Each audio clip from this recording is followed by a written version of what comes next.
Yerp. Oops. Welcome, ladies and gentlemen, to your monthly peace report for Aquarius season 2025. Welcome. We are indeed in this bitch. Respectfully, of course. Shout out to Aqua Gang. All right, let's go. You definitely know what time it is. Shout out to all of you guys present and with us here. Okay. Um, I hope you guys have enjoyed your January. We are in the Aquarius portion, the weird equaling supernatural portion of course, January, bringing us into, I think, and I believe, a monumental, um, you know, Feb and March. Aqua and Pisces.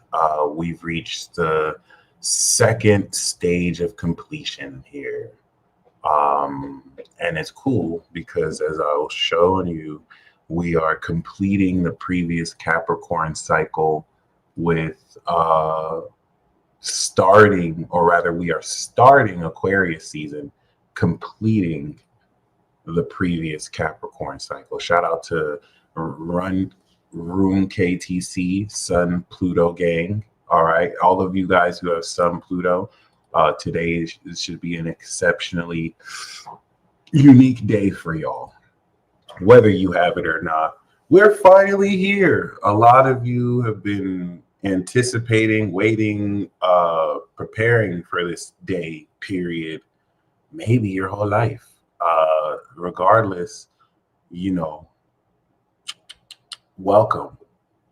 I've titled this the supernatural activation of / into the next era. I didn't want to say new era because I don't believe that there's anything new under the sun. But hey, we got next. Okay, all of you Pluto Scorpios, the millennial generation with Pluto Scorpio 82 to about 95. We next up. Okay, we've been officially handed the hot potato.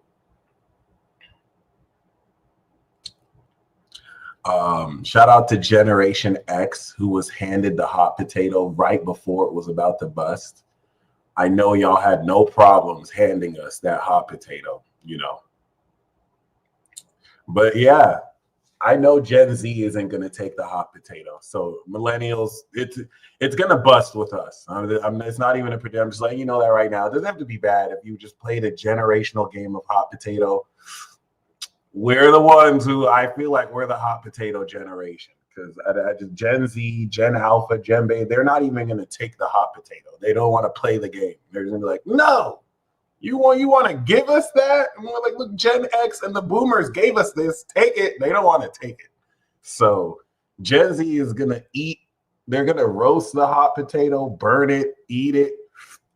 So shout out to the millennials who get to, you know, never mind. It is what it is. It's not. I don't even want to say it like it's a bad thing. We making French fries. It's a fact. Okay, busted ass potato. How we get? And imagine like growing up as a kid, just looking at the potato like, one day this could be yours. You know, our parents telling us, yes, you're gonna get this potato one day. And we're like, oh, and now we're of age and we're like, what is this? It's crumbling. It's breaking apart from the inside. Yes, 2008 when Generation X got the hot potato, they were just like full of life and just so happy and just so hopeful. Now they gave us the hot potato, just done with life. Just take it. Like, whoa, Gen X, what happened? What happened to your glint? What happened to your spark? Like 5 divorces later, it's just gone. What happened, Gen X? All right. Anyway, for those of you born in 82 to 85, we're looking at you. All of us born in the 90s, we're desperately looking at you. Like, what's gonna happen? Because whatever happens to you, we're next on the chopping block. So it's just, you just know we're looking at your breakthrough downfall. Like, we're just looking at what's happening. All right. I think we're gonna be all right. I think we're gonna be okay. My bad. Welcome to this next era. Yes, so much technological innovation. I don't know. Remember when they convinced us we'd have flying cars in like 2010? Remember in the 90s when they were like, yeah, by 2010 or 2020, flying car. I think now this is what they were talking about. Who knows? Maybe by 2020. I'm not going to predict this. I'm going to break down this Aquarius season. Okay. Can you believe that? All we got was TikTok, man. It's insane. But hey, I can't complain, because we got Instagram, we got Facebook, we got X, Twitter X, not even.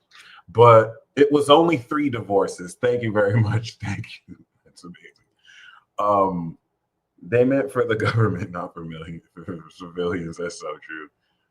We were supposed to be the Jetsons by now. And of course, they're going to blame us. They're blaming us. Like, oh, you lazy, entitled millennials. We went to the moon.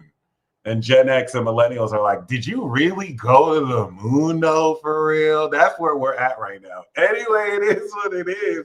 Screw it. Did you really go to the moon? Cap. Gen Z said cap. But hey, we're going to work this out. We are going to work this out. Okay? We have no choice. We literally have no choice. So we might as well. Okay, cool. That being said, I'm going to break down, like I was been saying, the Aquarius season transits.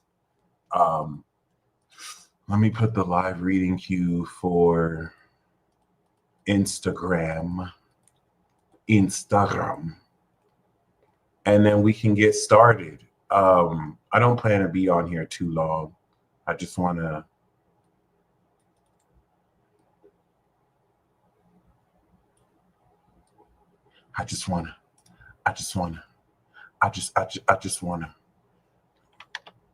kind of get you square on, what we are kind of launching here, and have you go on your way. Okay, first of all, shout out to all the Aquarians. Happy birthday. Let me speak your language.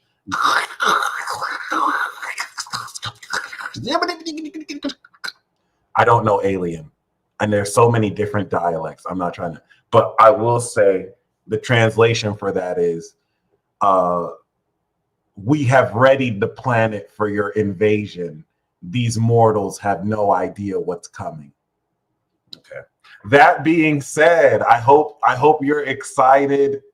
I'm a little bit terrified, but I am also an air sign, so I should be all right. And yeah, shout out to the January Aquarians. Shout out to the February Aquarians. Okay, they're both aliens. Don't argue about which is weirder. They're both aliens. So they're all aquas. Live long and prosper. Very great positioning for the year. Bro, this season finna be freaky. Cap season was way too much. This season's about to be way freaky. This season's bringing a new precedent towards freakiness, like with a new way to let your freak flag fly. I think it's very significant that we started the Sun-Pluto conjunction with an executive order being signed, kind of saying, hey, are you male or female? No, we're not doing that other shit. Are you a man or are you a... No, that one, no. We're done. I think that's very telling. But hey, it is what it is. I'm just using that as an example to let you know the precedents being set here. I think what people need to understand is 2008, 2012, where Pluto was in Cap and Neptune was in Pisces, brought this resurrection of the divine feminine. Okay. Now Neptune is going into masculine Aries and Pluto is in like alien Aquarius. Now the divine masculine is purporting themselves. It's a hard-on thoughts movement. Okay, so we're going to see over the rest of this decade like this hyper, more matured masculine approach, because the feminine uprising was a response to the toxic masculine, right? Well, now this is a response to the toxic femininity that's been occurring to the detriment of both men and women for years, where it wasn't all toxic. There was a lot of, you know, messages and quality, right, that had to teach all, you know, both men and women to learn how to, you know, gain from the receptivity of the feminine. But we're going to see a hardcore shift starting this year back into the masculine. Okay, it's like the patriarchy is coming back, but now it's adjusting a lot of themes that it was called out for being toxic, and it's going to be a much more mature in integrity. There will still be toxic masculinity, but it's going to be a lot more mature. I don't even like to use the word toxic masculine, but it's relevant for the purpose of, you know, this cycle. The Aries, the Uranus and Gemini, the Pluto and Aquarius, all the signs are going into their masculine this year. We're going to see a hardcore response to sex work, right? To the customer and consumer base that proliferates this dynamic. Okay. And I don't understand the mature piece of your message. And I think that's what's just coming to hump in. Like once Saturn enters Aries coming into like March, August, it will begin to kind of like footnote itself before 2026, where it really comes in. And this mature masculinity is not just in men. It's so funny. The matureness of masculinity, you're going to see spearheaded by women. In fact, for all of we're coming out of that Piscean perspective that can bring illusions around our identity, hence this strange identity politics we've had. And it was necessary in order to, you know, have people really be sure, you know, maybe we don't want that like it has. Because as much as people may not accept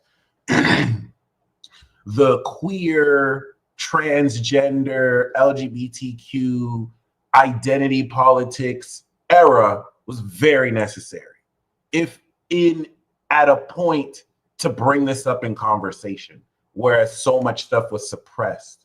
So now that it's brought up, all groups involved are going to be able to move forward in a masculine, assertive way.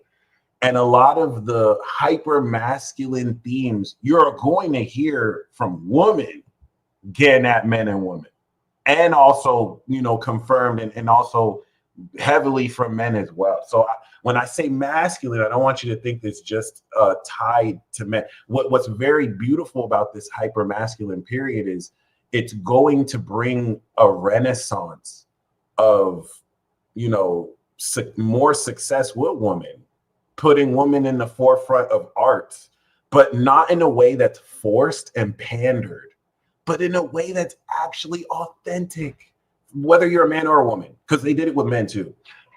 So, you know, Saturn in Aries is going to be a transit where you have, you know, interest. I wouldn't be surprised if, you know, black people, I don't even want to say black people, but that's specifically technically what is classified.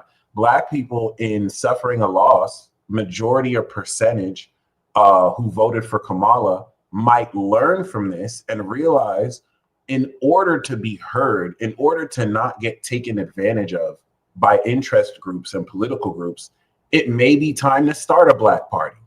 maybe, and I'm using Black people as an example because you're going to see this with every group of people. Like, this is the whole New World Order, Saturn Aries identification. Imagine a political group that is made by Black people for Black people, that is made by Chinese people for Chinese people, that is made by Jewish people for Jewish people, whether that's APOC or not. I mean, I'm not going to say that last part because people have their ideas about this. Why is this shit so fucking complex, right? It's not going to be, everything both up and down, right, has had to, you know, do this. We're not going to have a party for white people. By the way, that's the Democratic and Republican Party. Y'all already have that. But regardless, issues of white pride, issues of Black pride, issues of like insert your race and group, you know, even LGBTQ pride, that there's more organization around that, where every more can be proud to be who they are without having to get like hateful and racist with it, right? But now we can have more official racial drafts. I'm going full on Dave Chappelle right here. But yeah, I'm not saying that it has to happen like this, but you know, these are just ideas. Now, what about this era makes it masculine? What about this era makes it masculine is as follows. The three pillars of the new era: Pluto and Aquarius. Aquarius is the masculine collective representative of humanity, or a mass group of whatever. Like if we did a collective of dolphins, we would look at the collective of every dolphin around the world. The social signs would look at, okay, these are the dolphins in the Pacific Ocean versus the dolphins in the Atlantic Ocean, whether they exist or not, versus the dolphins in Hawaii. Now the collective is looking at the dolphins everywhere in the world, right? Humanity everywhere around the world. So Pluto and Aquarius is that first bastion to the new era. Then we have Saturn and Aries. This awakened knowledge translates to this new order of identification. And the huge element of Saturn and Aries is now transitioning into individual rights. This is a new cycle of the rights of an individual and how it can't be impeded on by government, and how we will be tested by collective structures to how much we want them to walk all over us. And what limits to our individual rights don't allow us to usurp the government without integrity, right? And then, of course, the third and final pillar of this new era, Uranus and Gemini. Aries, Aquarius, Gemini, these are all masculine zodiac signs, right? You have the yang. Earth is yang, which has a masculine element, but we're going to do the air and fire being masculine, and then earth and water being somewhat receptive, feminine, more natural, right? There's different ways you could look at it. But yeah, this alone is going to mark a period where people are less censored. They're more open. You can see it with Meta, where now certain people aren't being censored for saying you only have a certain amount of genders. Like, this is a period that is promoting more speech, you being the news, for better and for worse. And it's going to start off weird as hell. You're going to have all these people with their weird fringe ideas have more of a platform to speak, but that's how it has to begin before further regulation organizes and tidies it up. But it's going to start off wild as fuck. But regardless, it's cool. Aries autonomy, that's the most important part. That's going to happen in 6 months, right? So what's really significant here is now that we are en route of activating this first pillar, right? I showed you the 3 pillars. As of now, the second and third pillar have not come into play yet. So this first pillar we are activating this first pillar of the next era. This is the awakening of humanity. And by the time Saturn and Neptune and Aries come through to now redefine Ready Player One, who's going to be the face of this new generation, what are going to be this fresh original way. Now we're going to have original ways of creating systems around us. And then Uranus and Gemini is the technology and the innovation of language, of what is culturally beginning to be accepted. All that has to start with Pluto Aquarius, because humanity has to begin to awaken. Humanity has to begin to be exposed to its darkness, so that now we can shine that light of Aries and then innovate our word with Gemini. This is huge. the fact that we in United States alone, our sitting president has Uranus in Gemini, he's not lying when he says he's bringing back a golden age of America. And that was my original vision when I saw the 2020 elections, because the fact that and I'm not making this political, I'm just using this at him as an example. The fact, since America does impact the rest of the world, the fact that he's president at a period where when Pluto was at this point, America had recently signed its Declaration of Independence, he is seen as this revolutionary figure, bringing America through its second revolution, right? Or its golden age. Now, whether to you that's a bad thing because you're against his policies, or whether to you that's a good thing because you're for his policies, the whole point of being an American is letting your voice be heard. You have the right to protest and free speech. So it's not about liking or disliking. It's about using your voice. If you don't like him, use your voice to spread that and see within the bounds of integrity and playing the rules, right? How you can create this tension, create dialogue. Because the most important thing that is necessary here isn't about trying to be right or wrong. It's having these necessary conversations with which people in this position are ready to just kind of just dismiss and cut each other off. But we'll see as this matures. We are only merely just beginning. So we're going to, of course, come into Aquarius. This Aquarius season, if we look at last year, had the Sun conjunction at the end of Capricorn.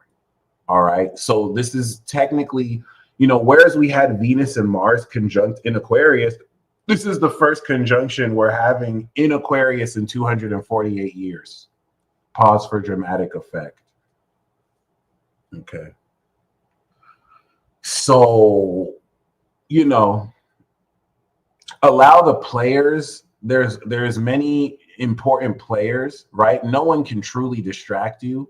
It's all a choice, right? You can see, for example, Trump as a hero, or you can see him as a villain. All the people who see Trump as like a controlled opposition or as a villain, you're no different than the people who see him as a savior. That's what y'all need to understand. All you people polarizing Elon Musk, polarizing Trump, saying that he's the savior or he's a villain, you're doing the exact same thing. You're distracting yourself with these things. You're using these people as themes to distract yourself from the work you have to do. No, it's not what your government can do for you. It's what you can do for your nation, right? So don't let the proliferation of news media that is going to be amplifying opinions distract you from, the path that God put you on. God put Trump on a path like he put you on a path.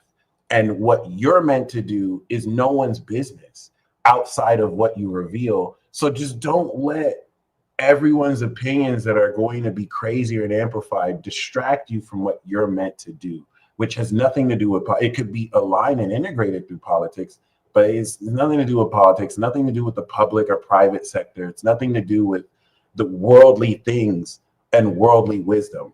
Your kingdom is in heaven. All right. It's metaphysical. Okay. Man's is trolling. Man's did that so you guys can talk about it on X. Like that's literally this dude is a genius, bro. So I'm not trying to hype him up, but please understand that when he did that, he knew hundreds of thousands of people be triggered and talking about that. He's trolling. Maybe he's not trolling.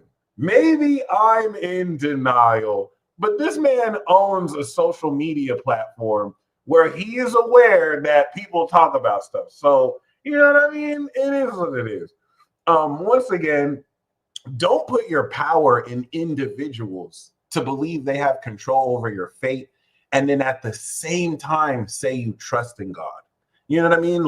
Don't start saying, oh, this person's evil, this person's going to ruin everything, but then at the same time be like, I have my faith in God. If you have faith in God, then you know that no single individual can hold a candle to God. So which is it, y'all?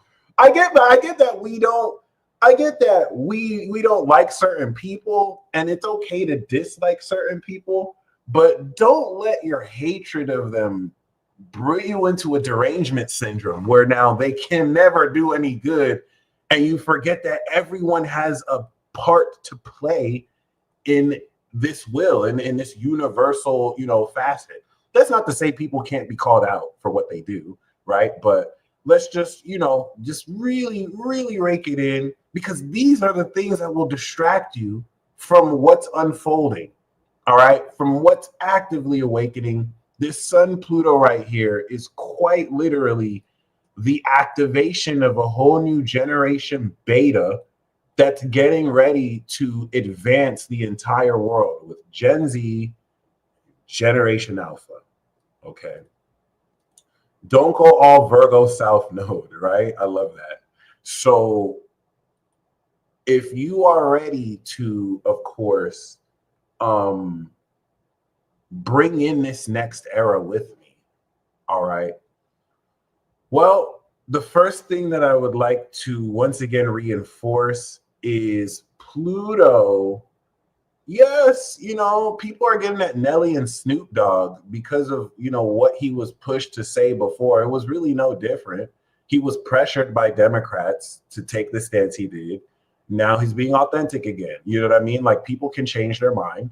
And you have to remember, these are entertainers. Like, this business is business. Please do not get your emotions mixed with business. People will make business decisions because it's right for their brand. They don't owe people, we can't start bringing in personal emotions with business. This is how we just kind of screw up. You feel me? I know some people may not like to hear that, right? But that's just not the way this world is run. It is what it is. You will still have your personal feelings. I'm not saying not to feel about it, but a lot of things people are complaining about are so meaningless. They're just entirely irrelevant. People just want to be angry. All right? This period we're coming into requires action. We're not just perceiving anymore. We're not just calling out and exposing people. What is the action plan? You know what I mean? Like, how long have we been watching and ingesting material of people complaining about this group and that group and what's wrong with this, but there's no action behind it? That's what we're going to see completely shift with this next era, right? Where those who are actually doing the work, who are actually, speaking as they're taking action, those are the ones we're done with this influencer era where you can paint an imagination, this Pisces illusion. You could sell people a dream. People woke up from that dream. All right. The key signature coming into this next era that was always relevant, but will be less suppressed than ever, is authenticity. Authenticity. Who you know, how authentic you are, and how innovative and revolutionary are your words that can push boundaries, that can push the limits of what was previously accepted. All right, whether it gets you in trouble or not, the actions that divine masculine stepping in. All right, so with that being said, we are starting to transit off with this Sun Pluto conjunction, and like I mentioned before, with the completion of the previous Capricorn cycle, as the moon leaves Libra and goes into Scorpio, you are of course going to witness this 270-degree angle between the moon and sun, quite literally ending and completing this previous Capricorn cycle. And for reference, let's actually go back a couple months. So we started Capricorn season, right, with the completion of Sagittarius, right? We started with the Capricorn signature. And then we started Sagittarius season with the completion of the previous Scorpio season, right? The moon in Virgo, right? So we've been starting these cycles off with Capricorn signatures, all right? And now we are in tune, continuing that. The Capricorn signature was the first of 3 elements of the season, the completion phase. So as of this point, we finished the climax of the movie. A certain person got elected. But like, yes, you know, now we're at the conclusion phase, which could be very confusing because the conclusion phase of every year for us just so happens to be simultaneously the beginning of the Gregorian calendar year. So just keep that in mind, okay? Even though that's what you see, we are still at this conclusion. And the first stage of conclusion is Capricorn. Capricorn is the realization of our accomplishments relative to everything we did. Now in Aquarius, I've been using the analogy of running track and field, right? Where March, April, where we kicked in this new year, you decided, Aries of I'm a track star, boy. I'm a track star. What do you mean? But you never ran a track meet before. This is just hype. This is just like, I believe I can become a track star. Then Cancer season, you felt, okay, now that I'm understanding the different types of track there are, I feel like I could be a triple jumper. This is how I feel about starting to become, you know, through Taurus, we got our cleats, we got our gear. Gemini, we did the tryouts so that we could even be a part of the team, right? And we decided to try out in this field. We want to be a sprinter, want to be a jumper. Then Libra season after Virgo, where now that we decided the talent, we have our best triple jump, we practice. This is all 2024. That's why 2024 was so key in transitioning us, right? And changing our perspective. Libra, October was where we went to the playoffs. It's where you went to your first track meet. You harvested the initial action you took towards what you believe you could be. And of course, track and field, substitute that analogy for what you believed you can accomplish in 2024. Capricorn was where you placed. Did you win first place at the meet? Did you win second place at the meet? Did you win third place? Did you not even place at all? You still competed. We don't do participation trophies, but you still competed. All right, you still showed up. And now Aquarius season is where you're in the winner's circle. You just got that gold medal. It's your first gold medal. So now, in this sense of belonging, you now know, see, relative to Aries, where it's like, I'm a track star. Now in Aquarius, you have your gold medal. You know you're a track star. You see the little difference? And if you lost all your games, that's very important because that's still a form of completion. You're going to have to learn from those losses, and it allows you to recircle back. By Pisces, it allows you to now come back and revisit these beliefs. Do I still believe I can do track? I didn't even place this year. Or shoot, I won a gold medal. So I believe that I was right last year. This is huge. This is the completion phase. This is it. And Aquarius is going to really help you know who belongs around you, who also put in that work you put in, who didn't put in that work, who holds you back, right? Very, very, very significant. Except now coming into Aquarius season, if we use this analogy of track and field, now things are a little different, right? Let's say every time you've been running track, it was the last year you were running on a stadium that had old equipment. Now they're renovating the whole stadium. They're calling it a smart stadium. And they're including it in this proliferation of smart cities. All right, whatever that is. 2025 to 2031 is the smart city takeover. Now, I'm not going to say that certain cities have to be burned to a crisp involuntarily. I'm not going to go down that rabbit hole. We can just assume that maybe there's an ethical, natural lead-in to the integration of smart cities. But if you know, I'm not going to insinuate or infer that. I'm just going to operate under the assumption that smart cities they're going to come inevitably, and they're not bad. Like a lot of technological innovations are going to be seen as bad, like previous ones, because the potential for corruption in there exists. But I'm just going to be assuming that these are just innovations. We don't have to look at the whole notion of putting tracker in your brain or chips. Get ready, you can look at that as an Illuminati conspiracy. You can look at that as a revelation thing, but you also do want to see it as just the natural, inevitable innovation of technology that we were going to reach here sooner or later. Just make sure the people issuing the chips aren't evil as fuck. That's it. Like, as long as people just aren't goddamn evil, we should be good. All right, that being said, I'm not going to say everyone's evil, obviously not. But now you're in smart stadiums. Like, this, you're starting to realize, oh, we've just ended an era. You know what I mean? Like, I used to be able to, you know, run the track and field, and people would manually record now it's all like infrared. I already have that now. But, like, you know, just to give you an idea, we're going to come into a sneak peek once again of this. All right. I want you to see how in 6 months from now, all 3 pillars of the next era have begun. And now that's to give you an idea of what 2025 is. 2024 brought the end of an era, right? 2025 is sneak peeking the next era. I say sneak peeking because look at the planets in Aries and look at Uranus and Gemini.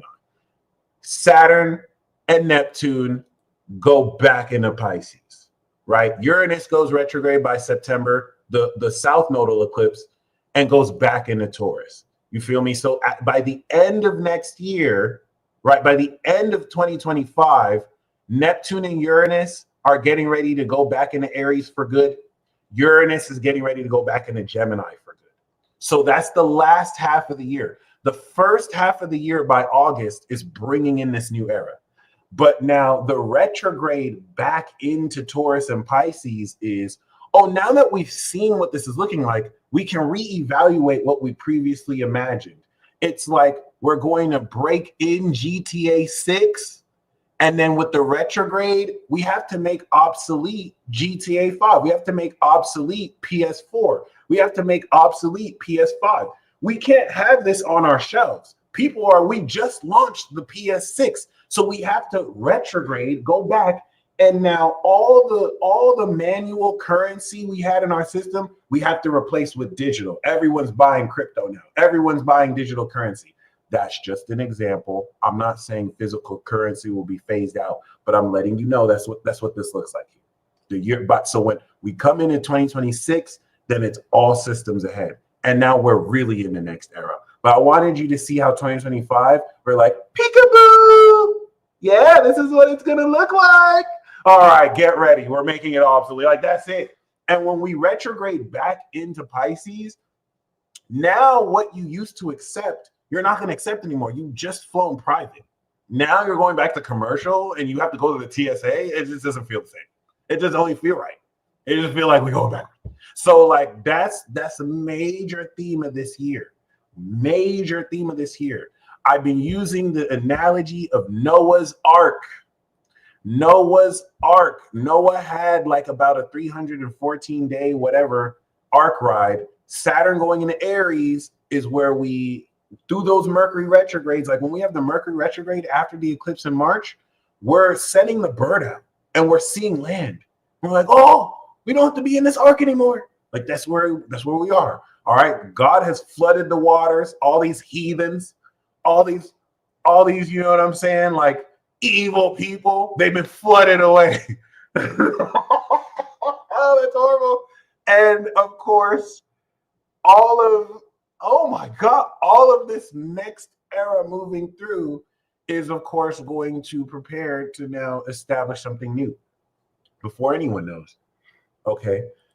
You didn't mention the nodes, Virgo and Pisces. How would that play out? We're going to mention this Pisces season because, of course, the nodes will actually enter during this Aquarius season. So I want to do a special nodal documentary for that. Basically, all of the actions that we have taken through the cardinal north node, now we're going to experience the effects of them. Okay. So if you realized you're a track star, when the north node goes into Pisces, every belief that you have maintained to become this track star is going to unlock. And now experiences that support these beliefs will align with who you are. And that's just one analogy. All right. Because Neptune in Aries is not just the return of the gods, but it's the establishment of new gods. A whole new generation of gods are being born right now. Meaning new beliefs, right? If you think that gods are a collective representation of eternal themes that have existed, if we use gods the way the Romans and Greeks did, eternal themes that, like, you know, love is somewhat seen as eternal. You have a god of love. We're gonna have new gods, we're gonna have new concepts, stuff that didn't exist before, or like they did, or repurposed, right? The way that our ancestors saw certain gods, the new generation isn't. One very, you know, the mammon, the god of money. You know what I mean? Which, I mean, it was a thing back then in ancient times too. But the way it's experienced now is, you know, not that different, but not the same either. All right, it's gonna play out delightfully though. If you like never-ending rabbit holes that just change everything you believe about everything, which is, I think, normal for Pisces. So I think Pisces, you're gonna enjoy this. But yes, that's the end of 2025. This is Jupiter is gonna get ready to go to Leo and meet the South Node in Leo by 2027, and halfway through 2026. So yeah, a lot to look forward to. Now, as you can see, a day from now, right? Who is this troll right here?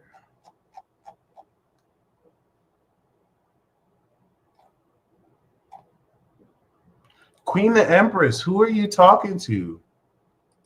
I know you're okay. I thought you were talking about us. The people who just be talking to themselves in the chat. We need to do a documentary on people who just be talking to themselves in the chat. Kiss the Goddess. Saturn and Neptune are retrograding back into Pisces. Okay. So with that being said, yo, the way people just be talking to themselves in the chat by themselves, was she trying to beef with everyone in the chat? No one even knows who she. I'm talking to your fake too. No one knows who you are, bitch. I'm saying bitch respectfully. I see you're clearly an empress. You have no picture. No one knows who you are. You just came in here talking shit, calling all of us fake. Who pissed you off? Do you need some D? Is that why you mad? I'm so confused. I don't know why you people do this. I feel like you really just want attention. It makes no sense. It makes no sense. I just don't get it. Okay, to my fake two-faced ass, what are we talking about? What are we talking? You're talking about stop exploiting you. This better not, you're getting enough D for all. Is this the one? This better not be the person who I got spiritually pregnant years ago. Let me find out it's you. Let me find out it. Like, who even are you? I'm so confused. All of you DL bots, yo, watch. Is this dumb? That's not him. Download bots. All right. Let me not stay distracted, but I just needed to show you an example of how down bad people are. Like, how you just step into a chat room and start dissing everyone and nobody knows who the fuck you are. If I were to ask you who you are, you're not going to say it. This is just another level of whatever. Anyway, she got the attention she wanted. So I'm glad we can help you with that. Okay. She came to collect the child support. I'll be flabbergasted if that was her. But anyway, you know, all respect to all you empresses out here. Yeah, the one who said I got her spiritually pregnant, she is a Pisces. Okay. Oh, I just joined. No way. Okay, no, that's not her. That's not her. But the one who said I got her spiritually pregnant, she actually was a Pisces. Yeah, she actually was a Pisces. The two people who actually stalked me to my place were Pisces, which let me know, damn, okay, I see you. I'm in Pisces must have a thing for me. But like, yeah, the two women who stalked me to my apartment or where I was at were both Sun and Pisces. And I know the other Pisces women are like, hey, they just making us look bad. Don't worry, Pisces. I understand. I just thought that was interesting. You heard? You feel me? You feel me? They like because of that, some women feel like, I don't want to act like I'm stalking you. Like these two almost ruined it. I hope you don't think those two ruined it for y'all. Like, please don't worry. Don't worry. I don't see y'all as crazy stalkers. Okay. And before we continue, once again, I can't speak for other men. You know what I'm saying? I'm not Chris Breezy.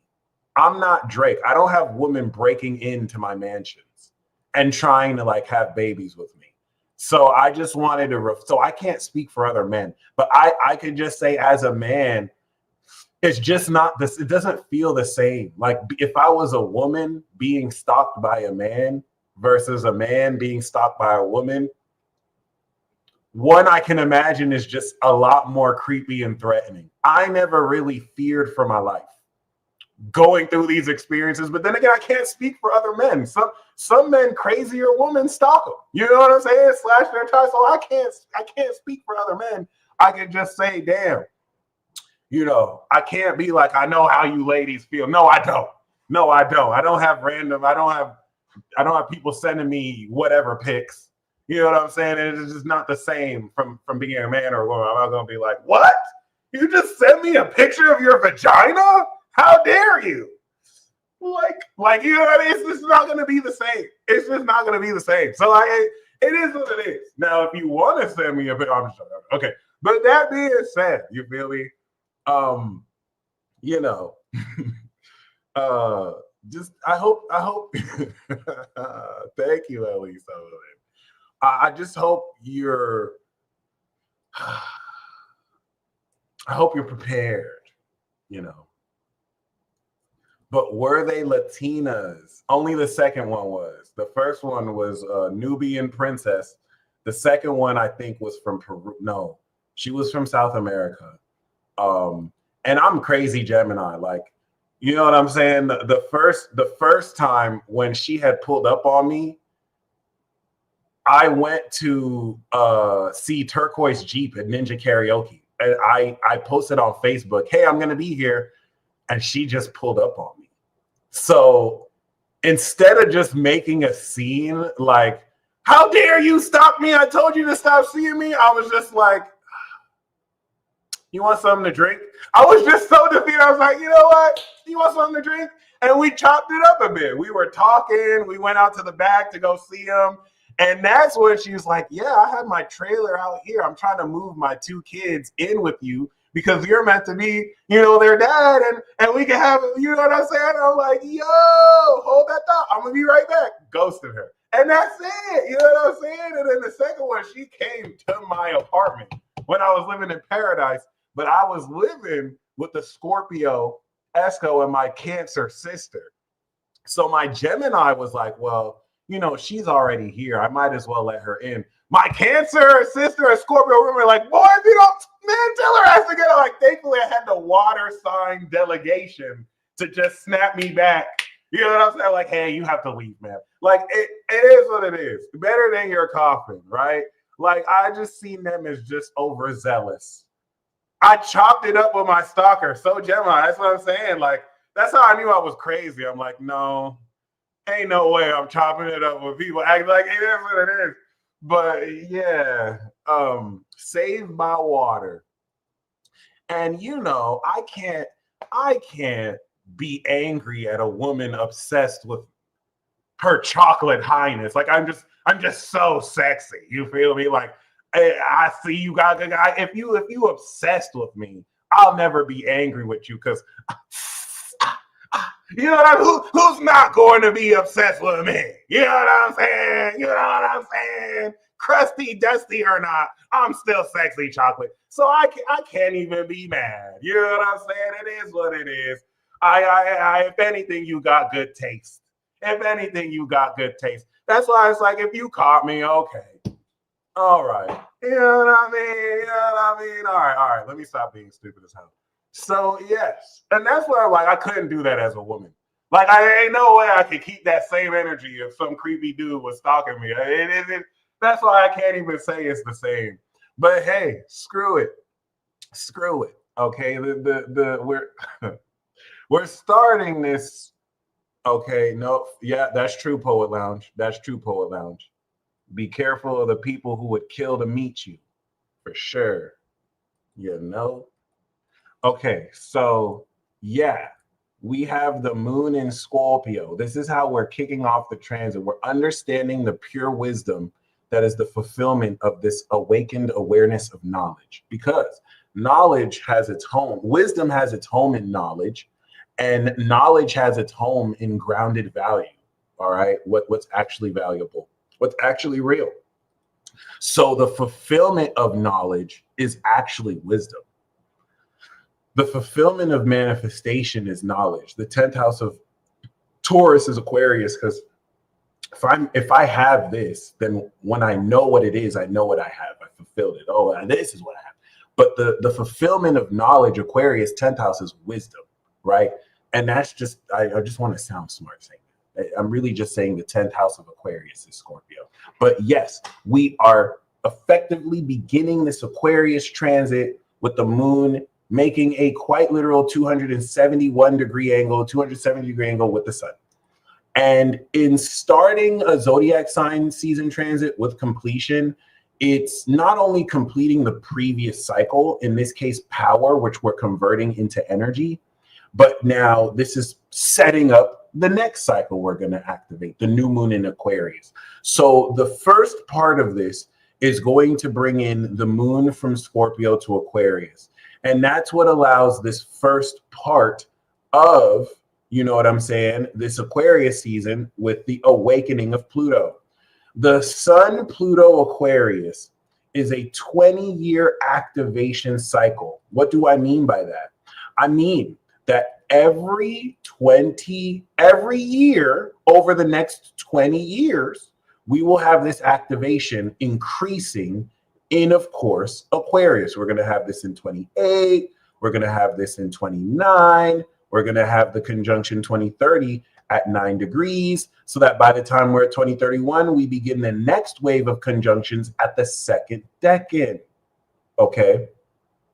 Before, we were having these waves of conjunctions in Capricorn, and that set up boss battles, where Aries season with the square was the mini boss, Cancer season was the boss, and then Libra season was the rewards before we activate the boss cycle again. New levels, new devils, of course. Now our new boss battle cycle is going to be starting and initiating in Aquarius. Then in Taurus, we'll have the mini boss. Then in Leo, on stage, socially, we're going to have the boss battles. And then in Scorpio, we're going to come into the wisdom of that experience, come back and do it again every year until 2044. All right. So if the Pluto in Capricorn boss battle series in Cancer to Capricorn represented your individual will and sincere emotion, a great example of this classic boss battle was being locked down, where you had the collective government authority, and then you in your home had to fight against that or maintain that by staying inside. I'm not saying you have to rebel against authority, but that was the boss battle. In a period where you were actively being censored, where you were actively having rights of your individuality stripped away, I want to show you now how the boss battle has elevated to a different quality. Now, all of those individuals who fought that good fight are going to combine in Leo, and these are going to make for a period of more protests, more revolutions, more for better or for worse. It's not going to be protests versus this one side. Every single side and conglomerate are going to produce more protests, because now the boss battle is officially social. This is the first time the boss battle has been social since 248 years. You get what I'm saying? You get what I'm saying? When we had Pluto in Sagittarius, the boss battle was in Gemini. Pluto in Capricorn, the boss battle was in Cancer. Pluto Aquarius, the boss battle is in Leo. And that's why during this period, you had a French Revolution, where now against the royals, all the fixed signs are royal zodiac signs, against the high level monarchs, it was the peasants, it was the merchants, it was the social society that had to fight the ruling monarch class, right? Today's monarchs are corporations, territories ruled by corporations, actual monarchs, leaders, celebrities, right? Influential voices. And while an ugly eat the rich attitude, because the people are, it's periods like this that let you know how the people are the problem. You know what I mean? Like, yeah, the people, the groups oppressing the people have been the problem, but this is that point in humanity where the people realize where they have been the problem and how that has to be purified before any real change and progress comes through. Namely, people's lack of ability to unify and to allow their differences to be exploited by interest groups who divide and conquer. So that's the first most important thing that we're going to experience. We had a Pluto opposition last year, but not since we activated in Aquarius. So very significant. This next level moves from like corporate corruption to full-on alien invasions, alien disclosure. What are these drones that are flying mysteriously low? This is all that weird shit. That's Aquarius. That's Aquarius. CEOs getting murdered by Gen Z, like that's Aquarius, okay? The Aquarius let you know how weird it's gonna be. And it's enjoying every part of this. Like the Aquarius is the trickster and Pisces is the troll, because you need these extra dimensional facets outside of the material to challenge beliefs, traditions, and structures of a humanitarian landscape so that it can push humanity to innovate for better or for worse. Would you expect any? Absolutely not. Absolutely not. Okay. And thankfully, that's my destiny. That's my North Node. That's my MC. I do look up to it. It is definitely divine comedy. I don't know if it's a Dante comedy, but so I don't know why I thought that was fun. All right. Anyway, so yeah. So that's letting you know the shift of these conflicts are going to progress so much more socially, so much more collectively. And now that we know that over the next 20 years, we're going to be coming into these series of awakenings, what are we awakening? Well, Pluto in Capricorn, I believe, theoretically, awakened autonervous functions in our body that has taken latent power that you've never used, and it's awakened it. You experience this in the form of more synchronization than you've ever been aware of in your life. And all of this came from 1995 to 2008, Pluto Sagittarius, okay, where you awakened your third eye. You awakened this higher meaning. And that was in a period of time where, visual outputs in technology had begun to actually innovate before, around that period, Uranus was in Aquarius, right? Before, of course, now through Capricorn, if your spiritual eyes, your mind's eye was awakened, most of us were like children or not even born. Now your body, right? Especially through Saturn Capricorn. And the cool thing is that through a Pluto transit, we get in a good, every Pluto transit, we get half of a Saturn cycle. So we got half of this Saturn cycle, we're gonna get half of the other, right? For example, Saturn Sagittarius, 95 to 2008, we had Saturn in Aries to Saturn Virgo.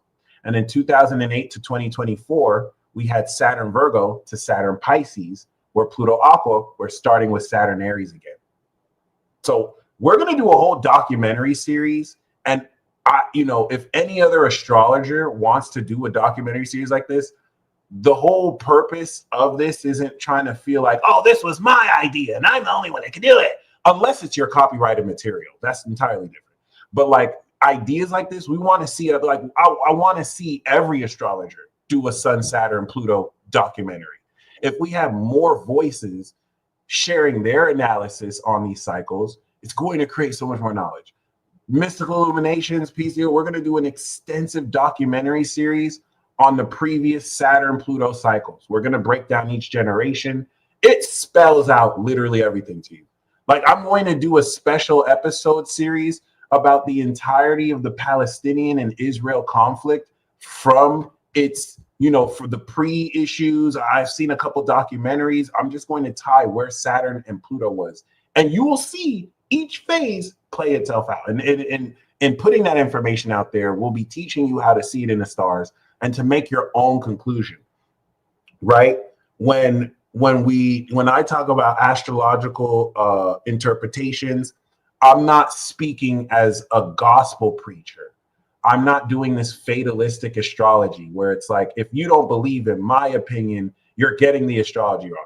I'm just giving you a Geminian perspective. And my Gemini perspective is not going to be the same as other Gemini's perspectives. So I'm just giving you my perspective. You are meant to take that, edit it. You can take 1% of it, 99% of it. You might agree with 5% of it. My perspective through reports like this is to just give you the science, but it's up for you to make the conclusion. I can't tell you how to see all this. I'm just giving you my messenger perspective. The way you're going to perceive it with your, you know what I'm saying, perspective is going to be so different. And it should be different. You shouldn't be taking 100%. I mean, I'll speak the motherfucking truth, but you shouldn't be taking 100% of what I say as gospel truth, because you're going to have your own experience that may challenge what I thought and can help correct my perspective, you know? So, you know, and I'm so glad you mentioned, you know, the Pluto Leos, all the Pluto Leos born in like the 40s and the 50s. This is going to be very significant because they're going through their opposition. It brings me back to a Pluto Cancer soldier who fought, I think, in World War II, if not World War I, who was crying, seeing that everything he fought for and worked for, basically, I mean, it wasn't for nothing, but he's seen the opposite of what was relevant in that time. And that's what's going to happen when these outer planets reach the opposite. Like, you grow long enough to see opposite challenging perspectives kind of fight what you do, which is a mark of attainment to even live that long. But it's very interesting. It's very, because now all the Pluto Leos are going to die. You know what I mean? Like, they're the Pluto Cancers and Leos, they're not immortal. And as we reach the opposition, we see old age now take out the oldest ones of us here. And that's why Pluto also will, well, that's not why, but that's a good way to kind of time with Saturn the Reaper and Pluto death cycles. All right.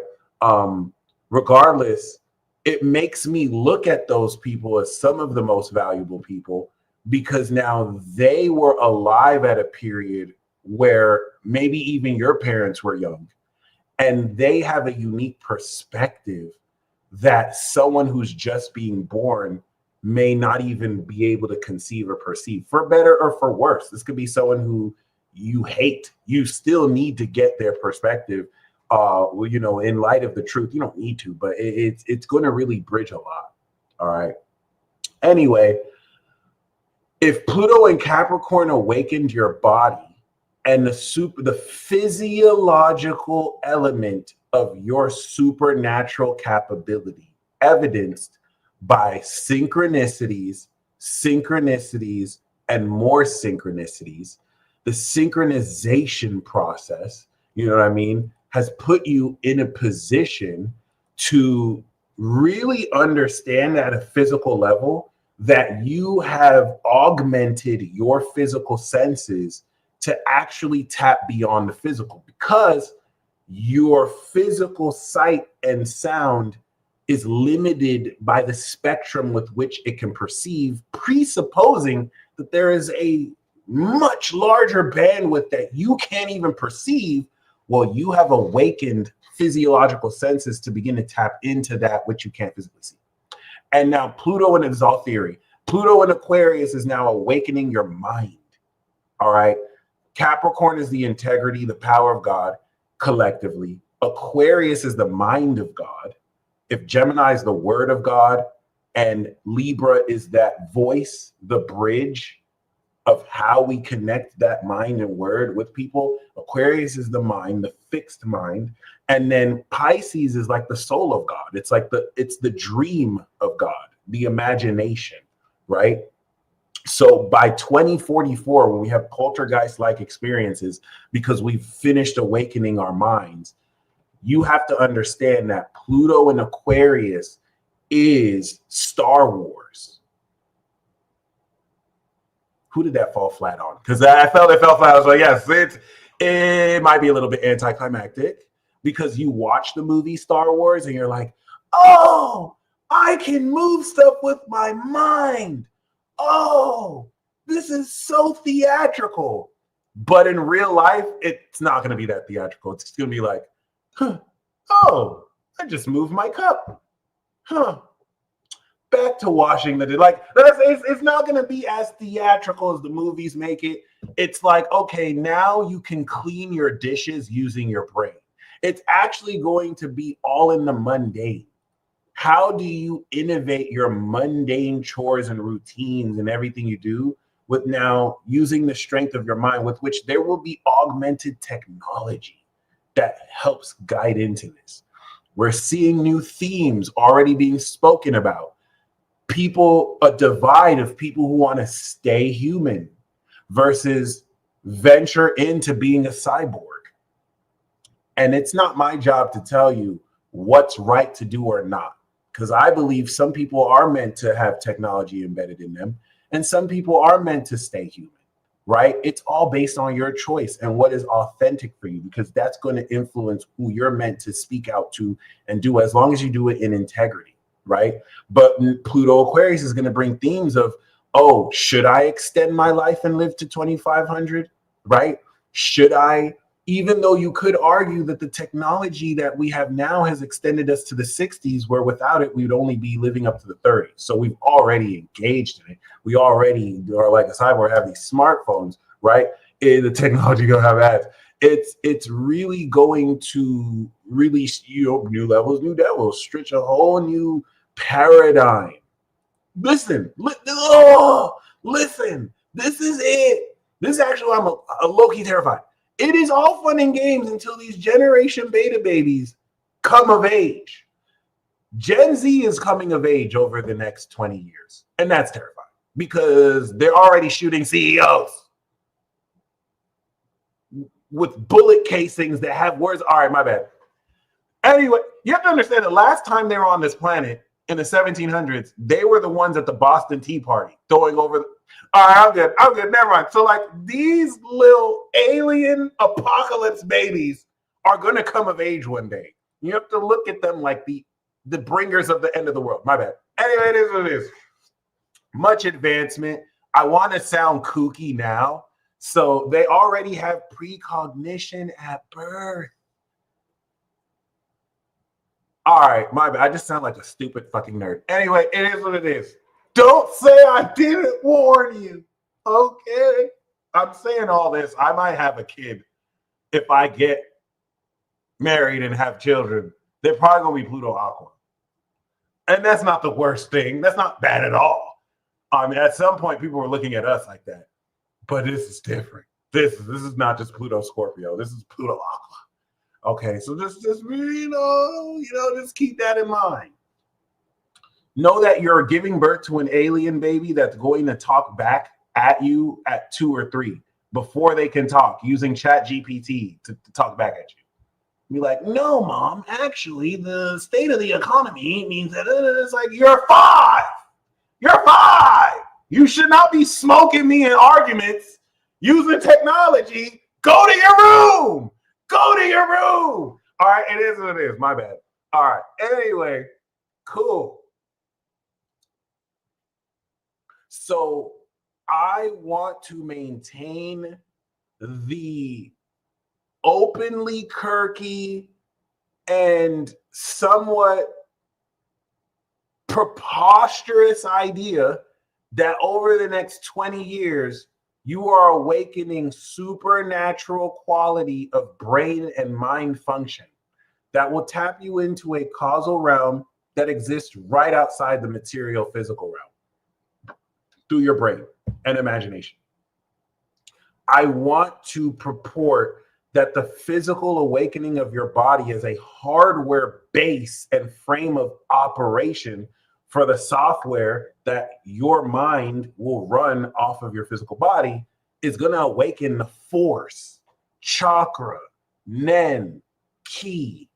It's not limited to a planet transit. People have always been able to use their mind to do stuff, But what happens at a critical, what's the word? Critical level, when we reach critical mass. What happens at a critical mass where you see the whole, when I show you that John Chang video and that whole theme of like, you know what I'm saying? A few Kung Fu masters, right? Where the secrets of Kung Fu only remained in China, right? And then eventually you start to see people teach other cultures and that get to push back, right? And now before you know it, you can learn, you know, Kung Fu in so many different facilities. Let's hypothetically say being able to use the force, being able to move stuff with your mind, if we're using telekinesis example, could have been something that only a small few people learn to do. What happens now when a critical mass is reached and now collectively throughout all the world, because of the time release of DNA, maybe, you know, growing through lineage or just knowledge out there, everyone, almost everyone is able to awaken Kirk's, My Hero Academia, right? I think we are stepping into the generation that My Hero Academia in that anime, yes, I'm going to be using anime analogies exclusively more from here on out. Look, I'm sorry, it is what it is. But what if this reality comes true? It's not so far-fetched because as of now, most of you watching me are practitioners of supernatural abilities. The fact that I can use tarot cards to discern events that have yet to happen with specificity, with precision, is a basic cartomancy ability that has existed since the Middle Ages and is still to this day controversial, seen as pseudoscience or fraud, right? Some of you have precognitive dreams that mainstream science still hesitates, but will eventually accept is a precognitive form of understanding. Everyone acts like they don't know. Everyone in this planet has had an experience psychically. I say humanity has been in the closet psychically. There's truly no such thing as a muggle. Every single human being who has ever lived has had a supernatural experience and has either attributed it to a coincidence or gave its power away. What happens when a majority of humanity comes out of the psychic closet and starts to communicate more about these experiences and integrates a scientific literature with research institutions around actually basing more consistency? Because most of the research is already done. A lot of it's online, actually.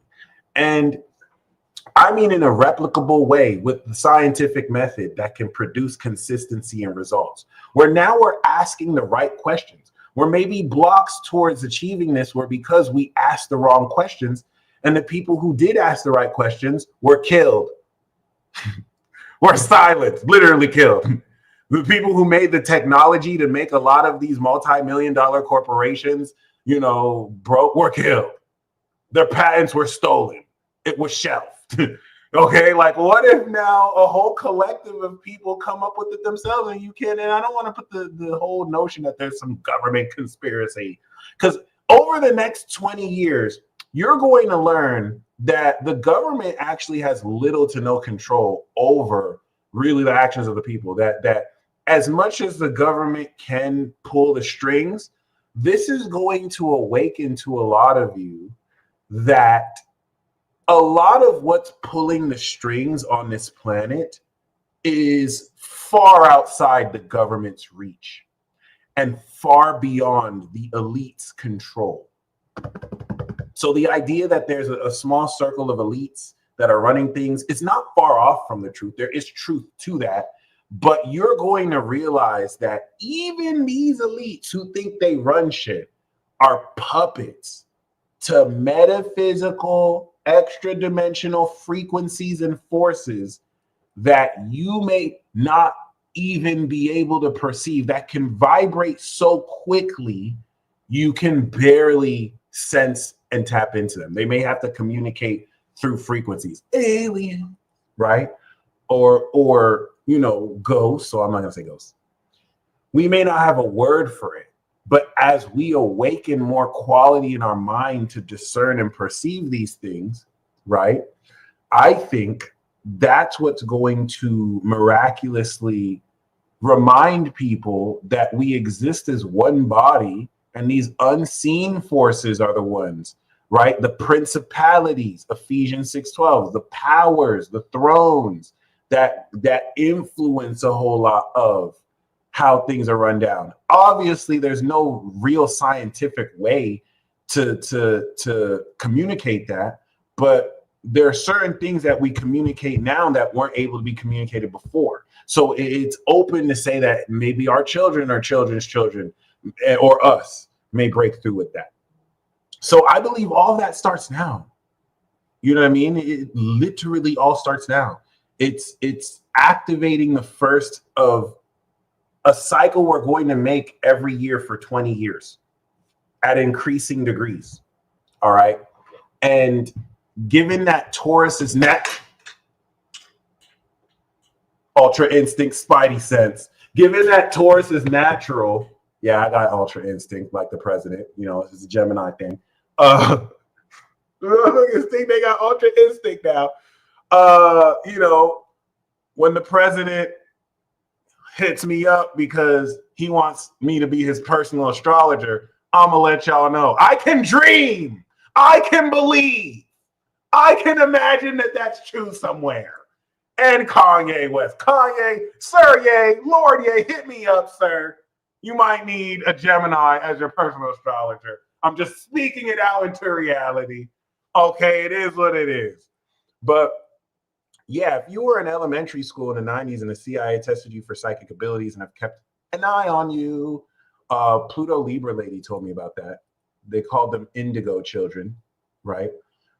But you know what I mean? I feel like seeing through the looking glass, I feel like, you know, they're scientifically proving telepathy. That's what I'm saying. Like, this is the Pluto Aquarius chapter. It's something. When I first began this journey and my Aquarius uncle basically let me leave his house because I was studying astrology, he told me that everything in this world can be explained by science, and it's true. All the stuff that the magic is birthed from mystery because we're just not aware of the mechanics, and that mystery opens up what we call magic. But what we call magic, teleportation, telekinesis, telepathy, all of this could be scientifically proved. All of this could be scientifically explained. Of course, some things aren't what we think they are until we have the empirical evidence. But I think this is going to be the breakthrough we come into, most of which has already been, you know, proved. But for obvious reasons, maybe an unsuspecting public wasn't ready to learn it. Right? But what happens when you awaken this within yourself without needing to be told before it could be regulated? Do I think it's going to happen all at once? No. My theory is that every year over the next 20 years, there's going to be, okay, an outpouring of spirit. There's going to be mass awakenings throughout all of the planet where thousands to 100,000s of people awaken supernatural abilities that they've always had that have been latent within them. And then next year, another few thousand people. And then next year, another few thousand people. The reason why is because you have already began to exhibit, like if this was coming out of nowhere, okay. But throughout the past decade and a half, you've had precognitive dreams. You've thought of stuff, turned to the right and saw it, right? You've had synchronistic experiences.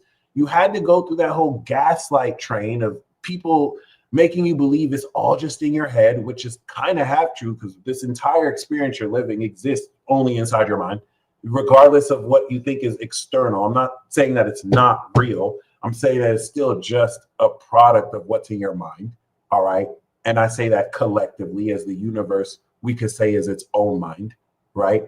And we're emanations of these thoughts. We're living thought processes, living thoughts, experiencing, which is one way to look at it.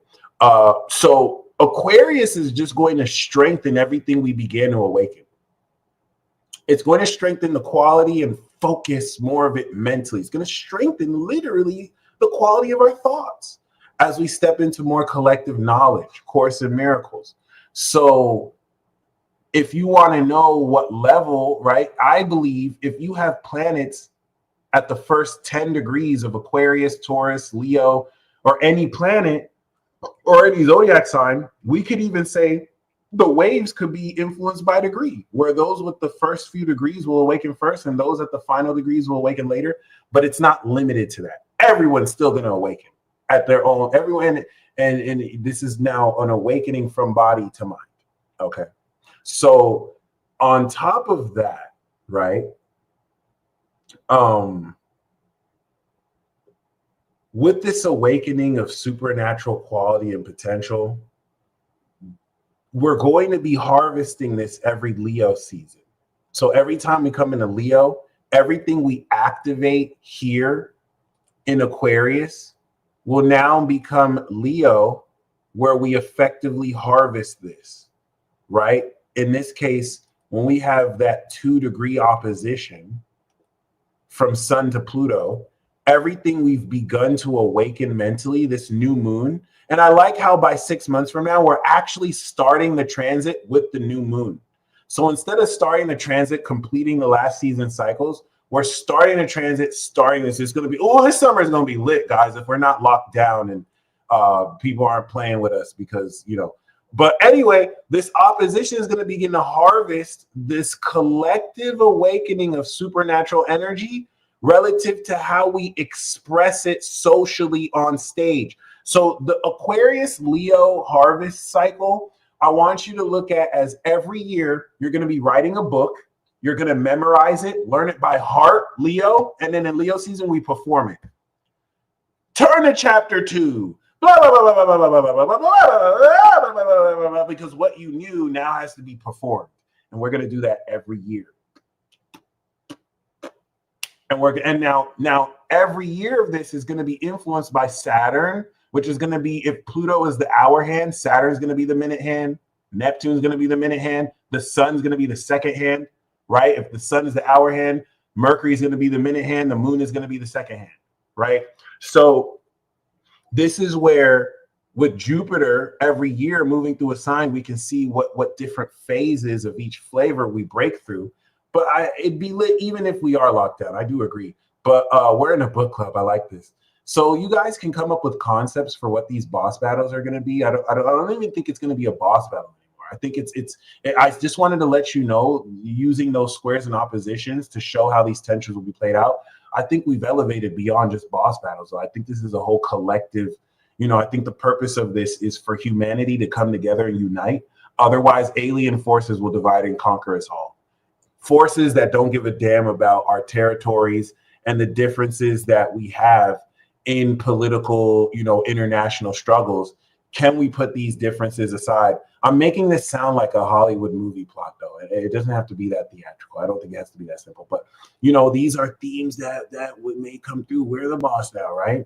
So, yeah. In preparation for that, we're going to start off by concluding the previous Capricorn cycle. So Capricorn, in preparation for this next era, we've completed this unlocking of original power we've done since late March, April with the North Node in Aries. Okay. The moon is going to now help us understand the depth of wisdom that supports this awakened awareness of knowledge. Okay. And the thing that's very significant about this is that with the sun on Pluto, we are just activating the 0-degree conjunction. I want to show you the cycle for that. So the sun, Pluto, we have any conjunction between any 2 points, we're planting seeds. Okay. Sun, Pluto, we've planted seeds. These are the seeds being planted into this awakening of your mind supernaturally. Remember, Taurus is natural energy. Leo is the solar energy that a solar panel gets from the sun. Scorpio is pure nuclear energy, and Aquarius is cosmic energy, celestial, supernatural. Taurus, natural, grounded energy, electric energy that we ground in the natural, right? The natural energy we gain from the earth, from turbines or whatnot. Okay, that was really dumb. But natural energy and then supernatural energy with Aquarius. Okay, so with that being said, we're sowing seeds. Let me show you what this is going to look like. In a few months from now, we're going to manifest that, the perspective. So, okay, now that we're activating supernatural energy, this is going to begin to manifest what we imagine through this eclipse. Okay, well, what is the effect of this? That's Pisces. And then Aries is going to now activate the direction and power that we direct this activation of supernatural energy towards. And then boom, once we step into Taurus, we are breaking those seeds from the ground. So this is the second stage after activation. This square from 2 degrees Taurus, which we did last year, but not with the Sun Pluto cycle. Okay. Happy birthday, Lauren. Thank you. Thank you for joining us, and I hope you enjoy this year as well. Ren 10 Hatsu Zetsu, baby. Let's go. Okay. For those of you who have Uranus and Scorpio, you're harvesting it with Uranus and Taurus. So you've reached that once in a lifetime. I think it's like every 50 years that happens. So it's just going to really automate what maybe you spent half of your life engineering relative to your own innovation. But yes, this is where those seeds we're planting right now literally break through grounded Taurus. And that's where the supernatural energy in our minds will begin to integrate, where we're having a physiological sense of what the actual physical sensation is like, right? And then we integrate that towards Leo, where those values we now perform on stage. So Gemini is going to be the full expression of these supernatural concepts that we're now fully communicating and know what to say about. And that's what's going to make Gemini season so much more lit, because we don't have that hate and that, we don't have the Pluto and Capricorn that's really testing who we can trust with what we can say, what we can or can't say. Now this is just with full hilarity, with full confidence and knowledge, right? Awakening how we integrate what we're saying, how we're saying it. Then Pluto in Cancer is going to not only integrate how we feel about this development, but look, Jupiter is this, mark your calendars, guys, June 25th. We're going to activate the next chapter of this Jupiter cycle, where the plot begins to thicken as we integrate the integration phase of this awakening of supernatural ability. So it's going to expand how much more we can feel deeply the sincere energy signature of these supernatural themes and concepts. That's the new moon we're going to have, guys. All right. While Uranus gets ready to bring in the third pillar of this next era, and also squaring this new world order. Like this, oh, dude, the astrology coming into this spring, summer is nuts, guys. Freaking nuts. It's insane. Now, to talk a little bit about Jupiter and Cancer, Jupiter in Aries, Taurus, and Gemini has just completed the activation. If you've read any book and you watched any movie, you know that a movie generally has 4 phases. And now more advanced movies may start the activation at the end, but let's just take a traditional movie phase cycle. You have the introduction to the movie. The movie introduces all the relevant characters, Aries. Then it starts to introduce the values of each character. What are their traits, Taurus? And then the conflict begins to activate, Gemini, right? The abilities of each character opens up, but now we begin to answer, what is the purpose of this movie? Once we step into Cancer, the plot thickens. This is where now we must integrate these themes and begin towards alleviating this conflict. The second stage ends at Virgo, where we have our montage scene right before we break through. Right? So we're still just barely getting started, guys. And by the time we come into 2025, we're integrating that. And why am I saying that? Because now the seeds that broke through the ground in Taurus, by the time we get to Leo, boom, see that? We're harvesting. So up until from now until July 25th, we're sowing. And from July 25th, we're reaping. And then we'll do it again for the next 20 years. Okay, we're going to transform the actual detailed awareness of analyzing how we physically experience the supernatural sourced from our natural physiological bodies, actually harnessing it. Electricity, grounding cord, boom. Now we're on stage socially expressing it. Libra is going to be how this defines our sociology. The attitude in Aries will now be the philosophical expression socially. And then, of course, Scorpio is where we complete the harvest. By Scorpio season, which used to be Libra season with Pluto Cap, by Scorpio season, we're now aware of the wisdom. This is how we're starting the transit, by the way, with the moon. And this is what's going to complete every year this awakening that we're starting now. Sag is going to show you the higher meaning visually of what the heck all this even means. All right. Capricorn is going to release now old beliefs around how our decisive decision making is effectively obsolete now that we're coming into this. And then boom, next cycle. We're going to do this process for the next 20 years every year. Only this is going to be at a much heightened level. And look, next year, Mars and Venus are joining the party. It's going to be a party next year. Look at that. Oh my God, what's wrong with me? So yes, as you can see, boom. This is the beginning of a brand new frontier. Okay? Yeah. You played Pokemon Red. You played Pokemon Yellow. Pikachu got to follow you all. But have you played Pokemon Silver and Gold? You get to set the time. You get to play in the night and the day. Yeah. Not only that, you get to go back to the Kanto region. It has new features. And I know we have Pokemon X and Y, but for its time, you know where you were. It was the shit. It was so awesome. It was like, oh my God, have you played Gold? Have you played Crystal? Oh my God. Yes, you can go back to Kanto and they have a whole new region and they have a whole new Pokemon. That's what it's going to feel like. That's what it's going to feel like. That's what this year is going to feel. New features? Oh, and I got a shiny Pokemon. Oh, now I'm going way too far ahead, Kobe. That's facts. Let me bring it back. Let me bring it back real quick. Okay, but that initial degrees is that childlike excitement. Before years later, we get used to it, take it for granted. We're going to take what we're coming into, we're going to take fully for granted, but we're not there yet. We still need to have that excitement, like getting a new Christmas present that you're going to discard in 6 months as a kid because you're tired of it. We're not there yet. This is still the new shininess.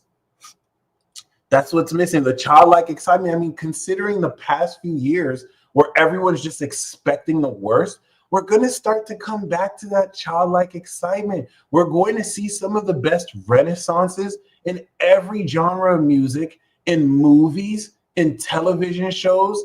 If TV even exists, you know what I'm saying? It's going to kind of be reminiscent of 95, 96, 97, or Rugrats, Pokemon, all these new television shows and cartoons. The 90s is quite literally back. You know what I'm saying? Except now it's the 2020s.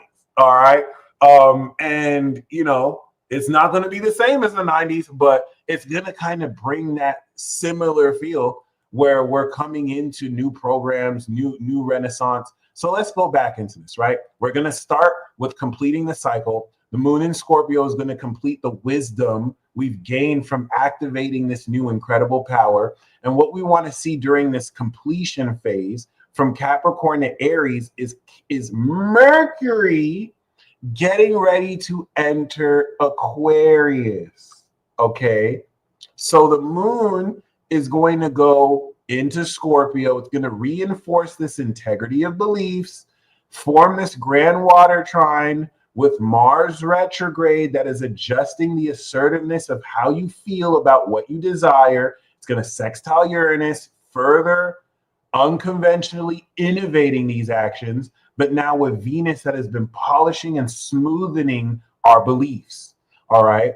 The moon's going to go into Sagittarius and immediately challenge those beliefs, because now you're seeing into the meaning of how this supernatural power through Capricorn you have activated has changed your perspective. And this is going to challenge the smoothing over of your beliefs to make sure that what you are seeing adjusts with what you still believe. So that anything in your thought process, beliefs, and vision that has to change to align with this completion of understanding does so accordingly. That's going to bring us to the balsamic phase, where Mercury is now at the end of Capricorn. So let's recap.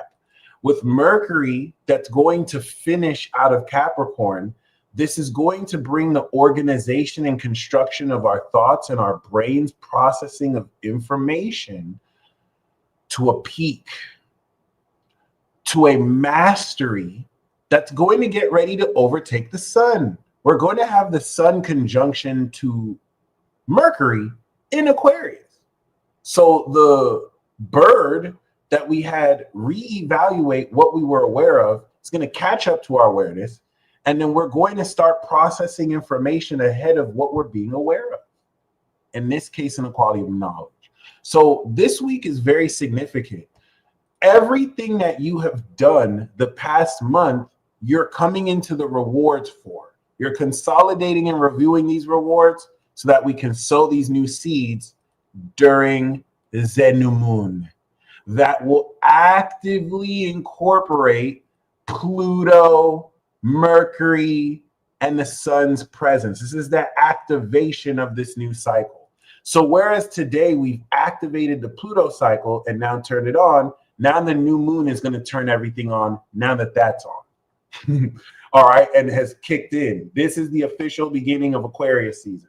Well, not Aquarius season, but of the Aquarius season cycle. Now, up to this point, relative to this collective understanding, a lot of people are insecure and they need to feel better than other people to feel good about themselves. A lot of people are threatened by how originally you can exist outside of pre-established traditions and societal expectations.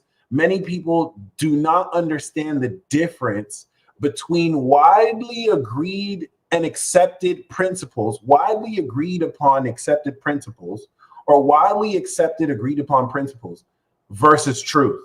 Some people believe that what a group of people have agreed upon means it's true. No. A lot of things in society, a lot of things in traditions that your grandparents and your grandparents' parents and their grandparents have done were just what they as a society have accepted. Doesn't mean that it was true. Doesn't mean that it was right or wrong. Doesn't mean that it has anything to do with you as an individual, where people can mistake that for, oh, that's just how we do things. That's the truth. And your individual actions threatens what they believe. You should be doing this at your age. You should be doing, no, I should be myself. What people have widely agreed upon, what is acceptable in society, whereas it can help integrating in this society, because I'm still a part of the society. I can rebel all I want. I'm just going to make things harder for myself. But I still also have the decision to choose what I want to integrate. You're going to notice more of these tensions breaking through like never before. And this is going to revisit this collective mind frame of psychic attack or frequencies that go against what you personally do and vice versa. Shout out to Sharmila. And the reason why I want to speak on that is at this stage, right? You have already established who you are. Like the North Node, the Jupiter and Aries evolved this new cycle of individuality. The North Node has unlocked your individuality. You're coming more into the knowledge of who you are. You're coming into the knowledge of what you value. And nobody owes you anything. I know we may feel like, we all owe each other this. You don't owe anyone shit. Nobody owes you shit. All right. We at a certain level are responsible for our own selves. And everything that we owe others is a courtesy. I'm saying that to say you're not a victim where somebody owes you something. And at the same time, you know what I'm saying, you don't really owe other people. I mean, you can say you owe other people respect and decency. I don't want to talk about that as much as nobody really owes you anything, right?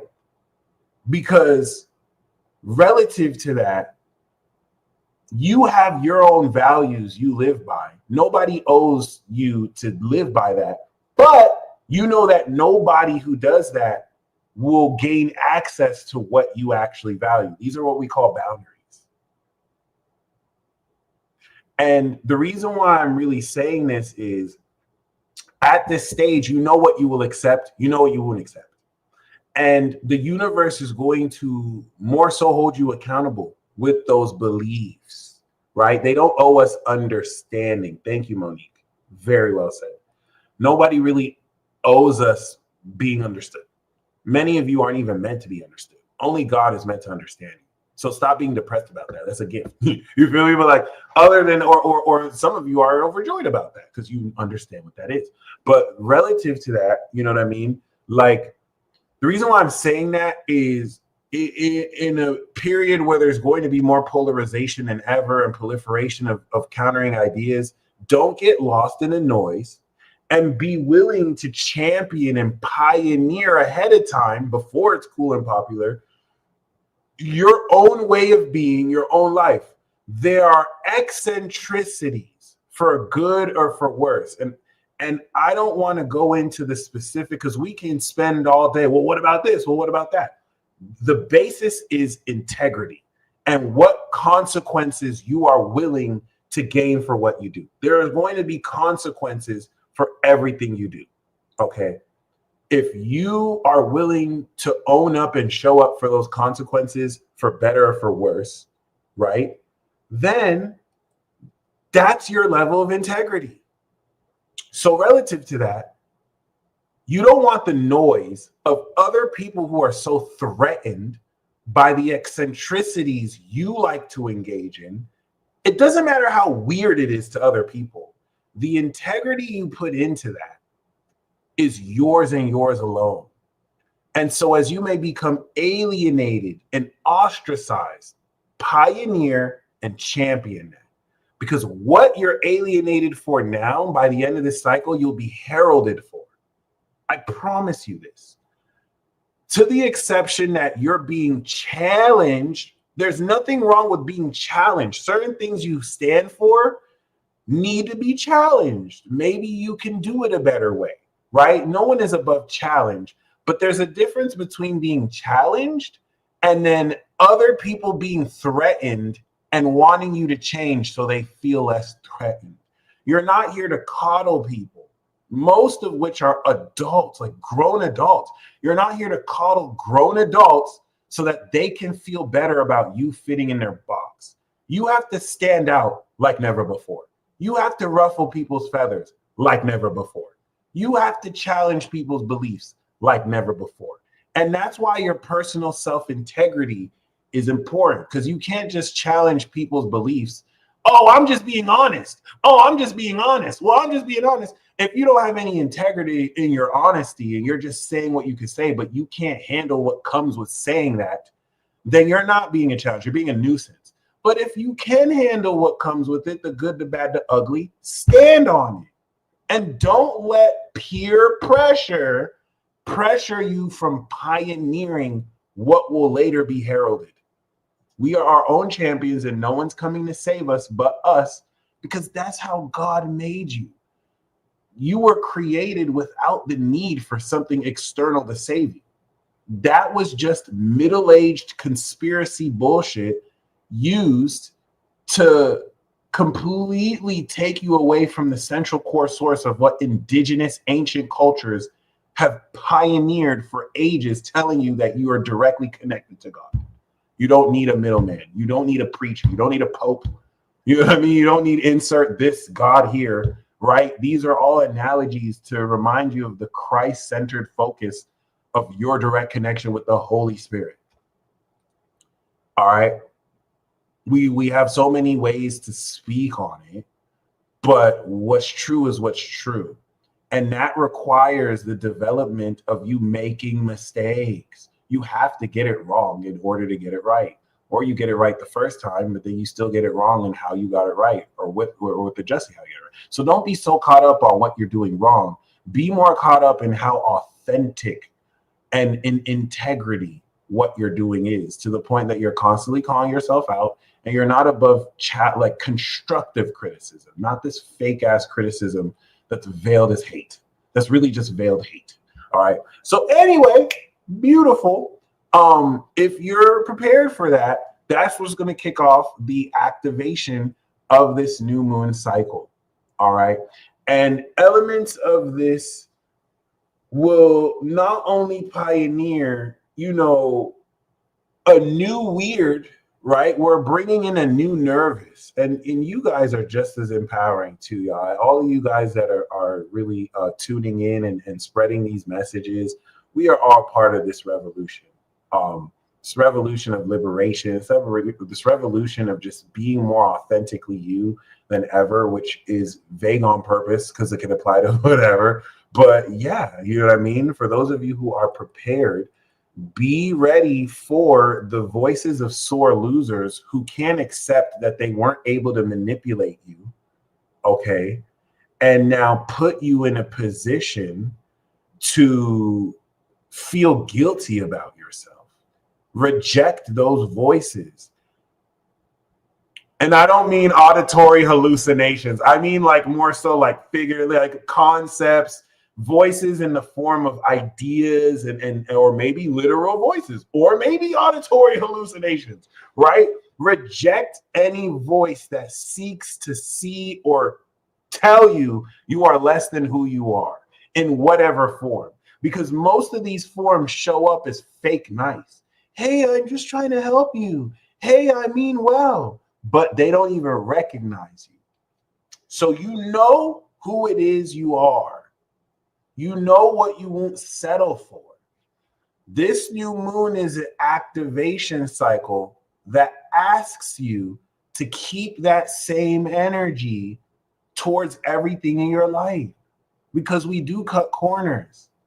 If you realize that you are a Czechoslovakian mermaid from the 1300s and you want to be recognized as such, I'm using that because it really doesn't matter how abstract or absurd it is.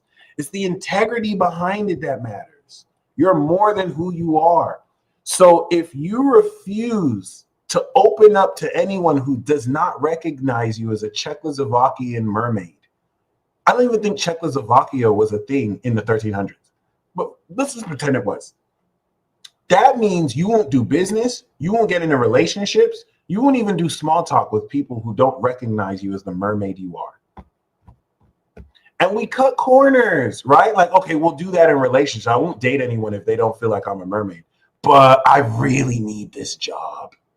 I really need this job. And I know this employer doesn't recognize me as a mermaid, but I need to make this money. You're lying. You're not having integrity in your beliefs.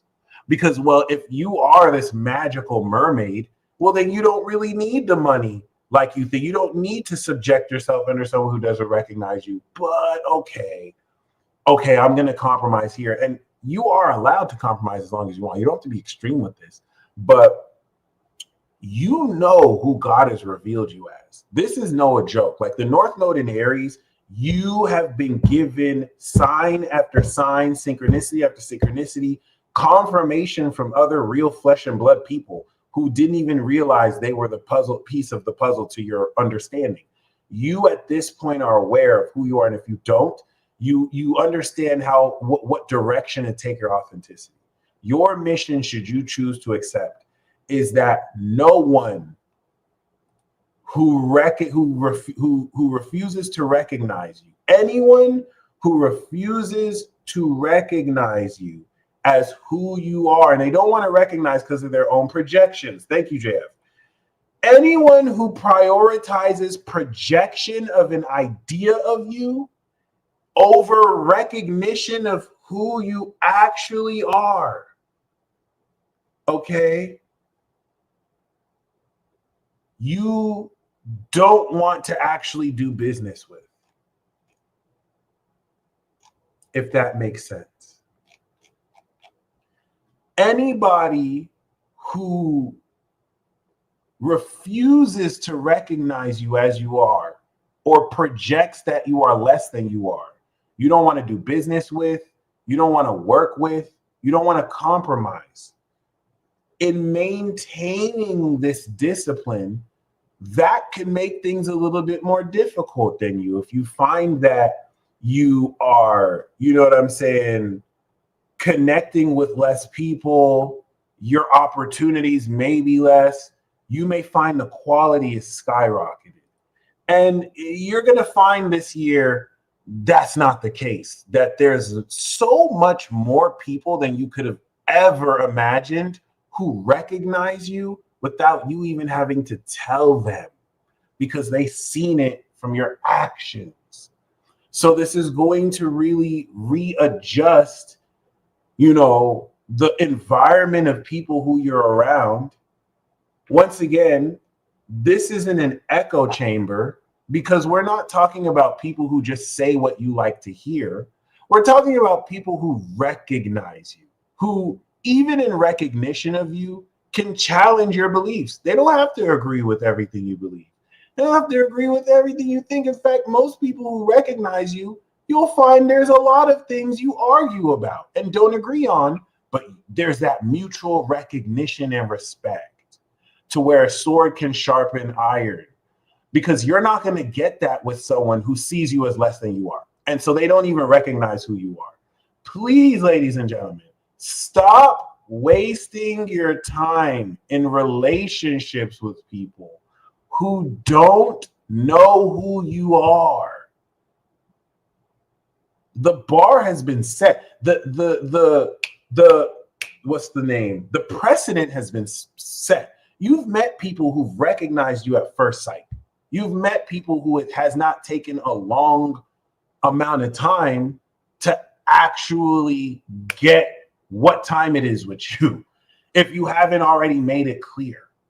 So be a little bit stubborn, because this is going to raise considerably the quality of people who you have around you, and thus the results you gain from that. It's about authenticity, respect, integrity, moving forward. And it may hurt sometimes, where like you may want to do something, but that being doesn't recognize you. And just because someone doesn't recognize you now doesn't mean that they won't later. It's not like someone will always project, but as long as they're projecting an idea about you that's not you, that's based off of nothing real, I personally would have nothing to do with those people until they know what time it is. You do this starting from this new moon, and it is going to not only transform the entire game for you, but it's going to put you in a position to open up so much. I was supposed to do this for an hour. I rambled on for 2 hours. So it is what it is. But that being said, challenge yourself to do this. Okay. I'm going to tell you right now, the reason why you don't have, for those of you that are struggling to find your partner, or struggling to be in a relationship, you're giving your power away. So some of you are literally having sex with people who don't recognize you. Like whenever you start to talk about who you are, they wave you off like, oh, I don't believe in that shit. And you're giving your kitty cat to them. And then you're wondering why it's not worth. Like, come on. Some of you are pitching a D to certain women who don't even respect you like that. Come on. Respect yourself. That's the greatest respect of yourself. What about people who want you, but you don't want them? Nikki, that's called boundaries. Yeah. People, as much as someone wants you, if they don't respect your boundaries, they don't respect you. So really good question. Really good question. But, keep that in mind. Don't give away your power. You don't have to do that. You never have to do that, right? Some of you may feel like, oh, I'm just closing my options. No, you're raising the quality of whatever options you have. And please understand that the beings who recognize you exist. Most people are not worth your energy. The way they recognize you may not be exactly how you recognize you, but it's revealed in truth. They're able to pull receipts. You know what I mean? They better recognize the divine putty cat. You know what I mean? Like mutual recognition is key. Stop shortchanging yourself and being like, okay, well, I'll change them. Maybe throughout time, they'll recognize. Recognition or no, you are not wasting time when you move on from someone or something that doesn't recognize you. And what's going to happen is when you do this, those beings that don't recognize you are going to get angry because they can't manipulate you anymore. Before, you could be manipulated by like, oh, well, people would leverage their presence in your life as if it mattered. And now you're actually enforcing it. Now you can't be manipulated because you don't even recognize me, B. It doesn't matter what you're saying or doing. Right. I mean, within reason, compromise where you have to, right? Some of you may be in engagements now where that isn't fully there, but psych, you can actually. And the moment you give it all to God in this way, if you only connect with people who recognize you as God recognizes you, you'll start to see your life turn over overnight. And if you find yourself in an environment that refuses to recognize you, doesn't mean you have to leave it. It's time for you to be the change you want to see, or to open out outreach and to find, or to just be that person so these other people find you. And that is most definitely a word. And let's go. So we've just expressed the key to success starting from this transit. This new moon is, of course, going to activate this cycle. Our brains are going to start to now process the advanced awakened knowledge so we can begin to put into words this quality. And as you can see, this new moon is going to be trine Jupiter retrograde. So this is going to bring to a final harvest the knowledgeable quality of this expansion of our mindset. So we're going to begin to know at a stronger quality what we've been evolving in the way we think. Once the moon goes into Pisces, boom, we're immediately manifesting this metaphysical understanding, nature, and quality of what we imagine to produce the effect of this energy we've activated. Venus is going to get ready to retrograde as soon as we come into Pisces season, and Aries back into Pisces. So let me tell you something. This Pisces season is going to be one of the most legendary Pisces seasons we've ever had. And if there's any Pisces in your life, tie a rope around them and just stick with them. They're going to think it's weird as fuck. And some of them may file restraining orders. But if there was ever a time to be strange, this is the time. Just find a Pisces you're cool with and then tie a rope and just keep it there so you're within distance. They're going to think it's weird as hell. Some of them will think it's an invasion of their privacy. And you just have to be like, that your privacy don't matter right now. We need your Pisces juice. Pause. We need your Pisces magic. Okay, I'm going to need you to stand within a 5-meter perimeter around me at all times, because ain't no way we going down this rabbit hole and you're nowhere to be found. I swear to God, Pisces will be ghost when you need them most.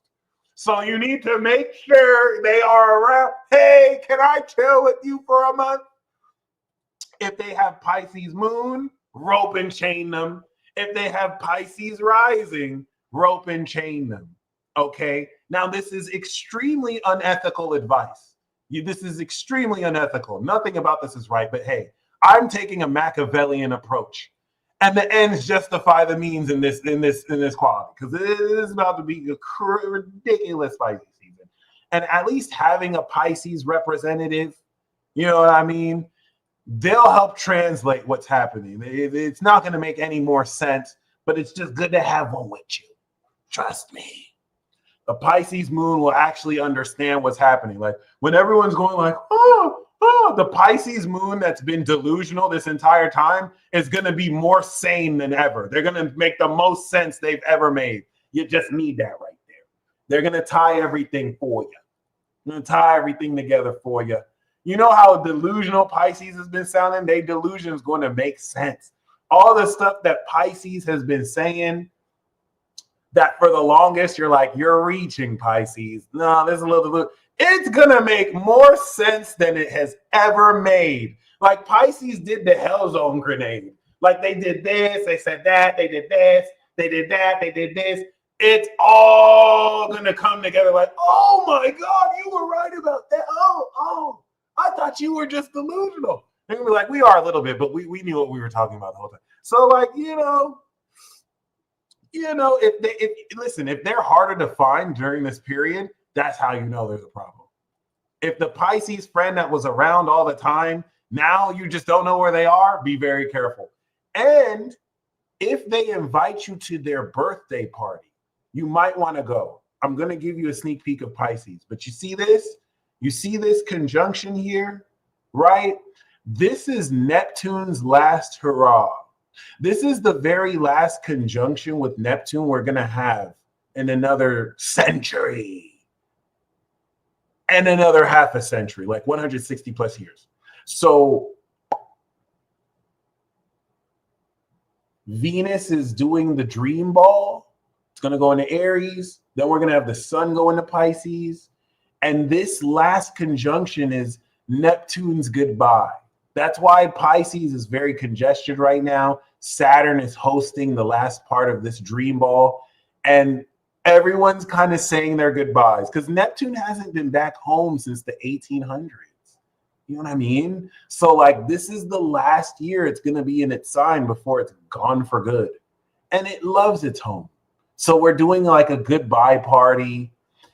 And every Pisces that has their solar return, their birthdays are going to be lit. One of my Pisces friends invited me out for a cruise. Okay? Like I'll fly. I'm an air sign. I don't like to do cruises. I don't feel safe on the water. I don't really have water dominant placements like that.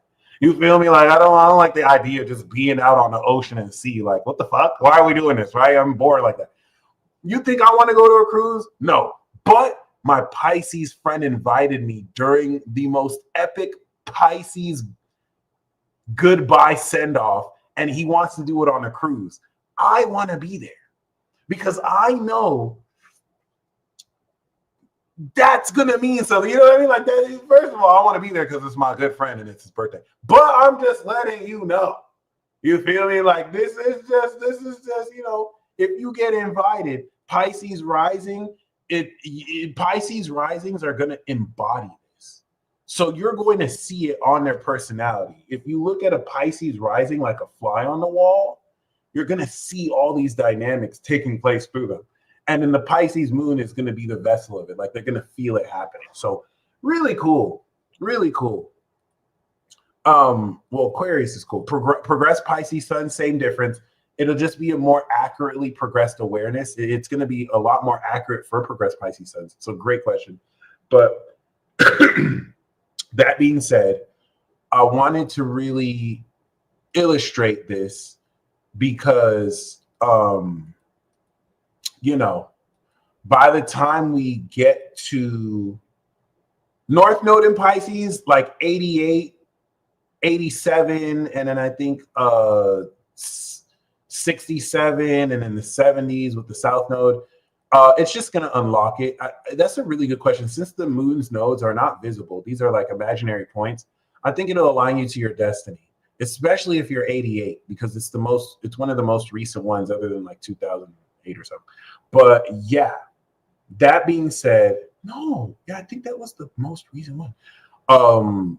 Yeah, basically Aquarius season, right? By the time we get into this moon in Pisces, you're coming into a totality of understanding metaphysical unseen principles and the way to understand unseen principles is we're activating new knowledge. So once we go into Pisces, imagination is greater than knowledge, right? But I need knowledge to know what to imagine, because if you told me to imagine an elephant and I don't know what the fucking elephant is, I can't imagine it.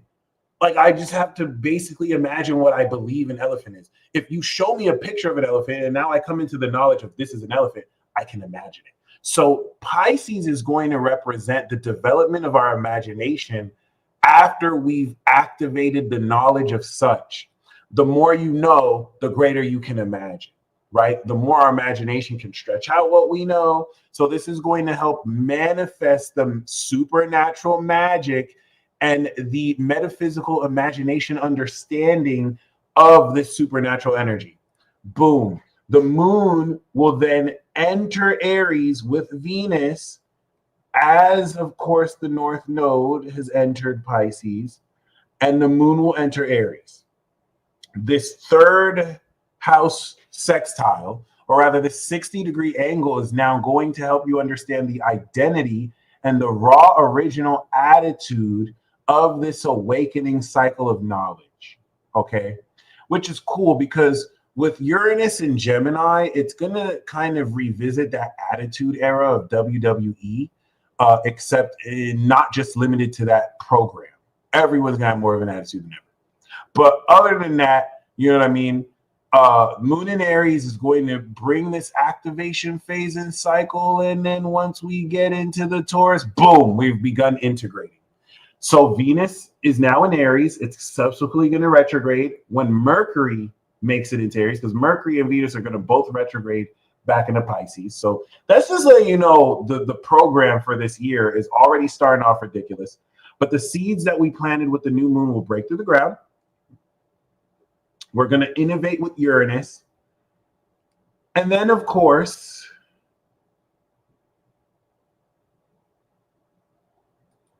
we're going to have the moon in Gemini. And this is significant because where does Mercury rule? Gemini. And as the moon trines Sun and Mercury, they're finally going to meet again as we integrate in Cancer. So this is another major important facet of this transit. The Sun conjunction to Mercury in Aquarius. The Sun conjunction to Mercury in Aquarius is what's going to activate one of the most extraordinary epiphanies. Okay, Giselle, when do they retro and Pisces together? I'll show you that after we finish the Aquarius. Great question. Okay, so the Mercury and Sun conjunction in Aquarius is now an activation of your brain processing and conscious awareness, where now your brain's processing is caught up to what you're aware of. And moving forward, you're going to begin to process information before being aware of it. So after the retrograde, we were becoming aware of information while our brains were reevaluating what we were previously aware of. And then it came back up and now it's caught up. But now this is after both of them have awakened supernatural quality of the force, chi, chakra, nen, Star Wars, which I do want to once again push forward as a new relevant factor that everyone's going to experience collectively. And I don't care if it is in Capricorn in the constellations, because constellations are not zodiac signs. This that you see are mathematical divisions. They're all invisible. This is just the way we make sense of that 360-degree space. That is not a starry constellation. We're not talking about the visible constellations. Those are two entirely different things. This 20-degree conjunction at the crux of the moon trining from Gemini is going to support this evolution of our vocabulary with the crystallized epiphany of what we know and think this is beginning to be. So as we feel how it is we integrate all that knowledge, not only are we activating this epiphany, but now the next most important transit of Aquarius season is going to be this fulfillment, 23 degrees of the Sun with Uranus. Let's go back in time. Skirt. If we go back 6 months from now, 7 months, 8 months, 9 months, we had the most recent Sun conjunction with Uranus, May 12th. What do you notice about that? Jupiter was here. Some of you have Jupiter at the end of Taurus. You had your Jupiter return. Venus was here. And people sleep on this activation. This was the activation of the innovation of financial securities through cryptos, your own personal self-confidence and values, your physiological senses. This was one of the most important transits of 2024. This is where, of course, coming into Leo season, we began to integrate that when we had the Sun square Uranus. That was where the seeds we planted began to break through the ground. Scorpio was where we harvested it. And look, 6 months later, we're finally completing that harvest. So everything you've activated, I know for me, what that looked like in May was I was told, hey, maybe you should invest in some XRP. And I did invest in XRP. I got like 5,000 of them bitches. And then I lost all of it day trading like an idiot. But before it harvested, I made sure to get 2,000. I missed the Trump coin. I'm about to get some Melania though. But I did get a Trump coin before it doubled. But I got 2,000 XRP before it blew up. And now by the time it completes in Aquarius, that initial investment, I will come into a higher knowledge of what the value of all this was. And then we're going to do it again. This is where starting from 2026, those Uranian cycles are no longer going to be in fixed signs. They're going to be immutable signs, where it's going to innovate so much change and it's going to feel like the future very quickly. Uranus and Gemini, I predict, which is not even a prediction really, it's like an educated guess, is going to integrate technology where we no longer need to do everything physically. We can like put pads on our brains and we can move stuff with our mind. We can literally move the mouse pad with our thoughts. That technology already exists today. A teenager has already created a patent for that. And then advanced corporations have already, like there's multiple different people who have created patents for this. So like that's what's going to be the next rollout for the next decade. I don't know if it's going to happen. I'm predicting it's going to happen soon. Maybe it can happen at the end of the decade, but I predict that's what's going to start rolling out. And it's just going to simplify so much with augmented technology and blah, blah, blah, blah, blah. Damn it. I wish I got it when it was at 0.118. Oh, 18. Oh, I wish when the Trump coin first came out, I could have got it and I didn't. I regret it. Oh, that would have been legendary. I would have been fucking rich, boy. It's cool. It's cool. Crypto is clearly the future. There is an element of crypto that's a scam, but I believe in the future of crypto. I think it's going to be secure with these things that are coming through. So for those of you who feel like you're missing out on coins going to the moon, you're going to get at least one. You're going to get at least one. Trust me. There's going to be at least one of these coins, meme coin or stable coin, that you're going to catch at the right time. So please do not have JOMO. Please do not have FOMO. We have JOMO over here, joy of missing out. Please do not have FOMO when these come through, because you know, just as you kind of get into it, you'll be at the right place at the right time. But that being said, this is a very significant transit with Mercury here, okay? Because this 270 and 272 degree angle with Uranus and Taurus is the completion process of a year's worth of innovation since May. I mean, that's not technically a 365-day year, but you get what I mean, okay?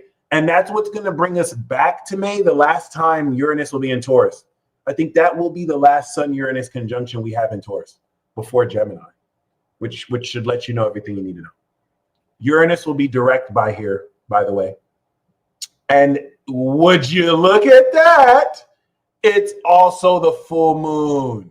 This is also going to be the full moon cycle that will begin to harvest not only the courage with which we express this eccentric knowledge, but also now the analysis and detailed understanding of how the data transforms our knowledge. So let's talk about the science once again between Virgo and Aquarius. Aquarius is science. It's a body of knowledge, right?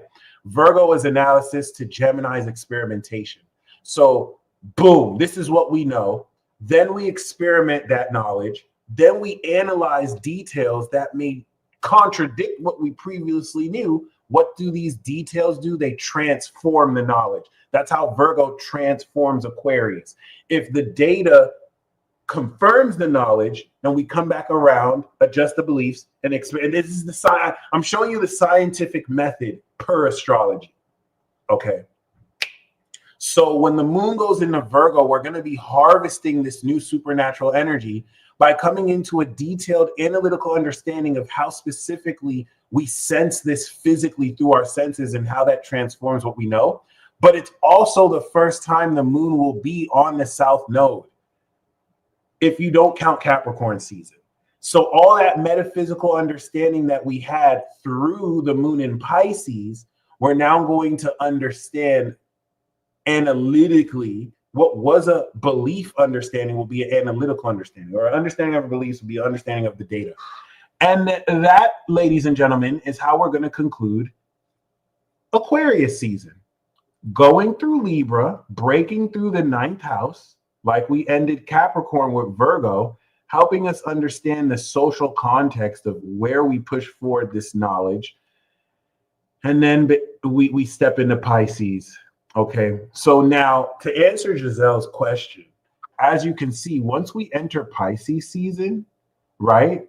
And for those of you who would like a live reading, I am accepting live readings. I'm also going to do monthly tribe reports tomorrow throughout the rest of the week. So if you'd rather do that then, that's totally fine. That's not a rush.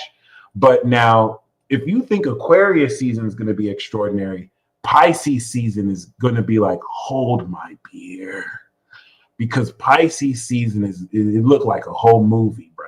This and this is technically happening.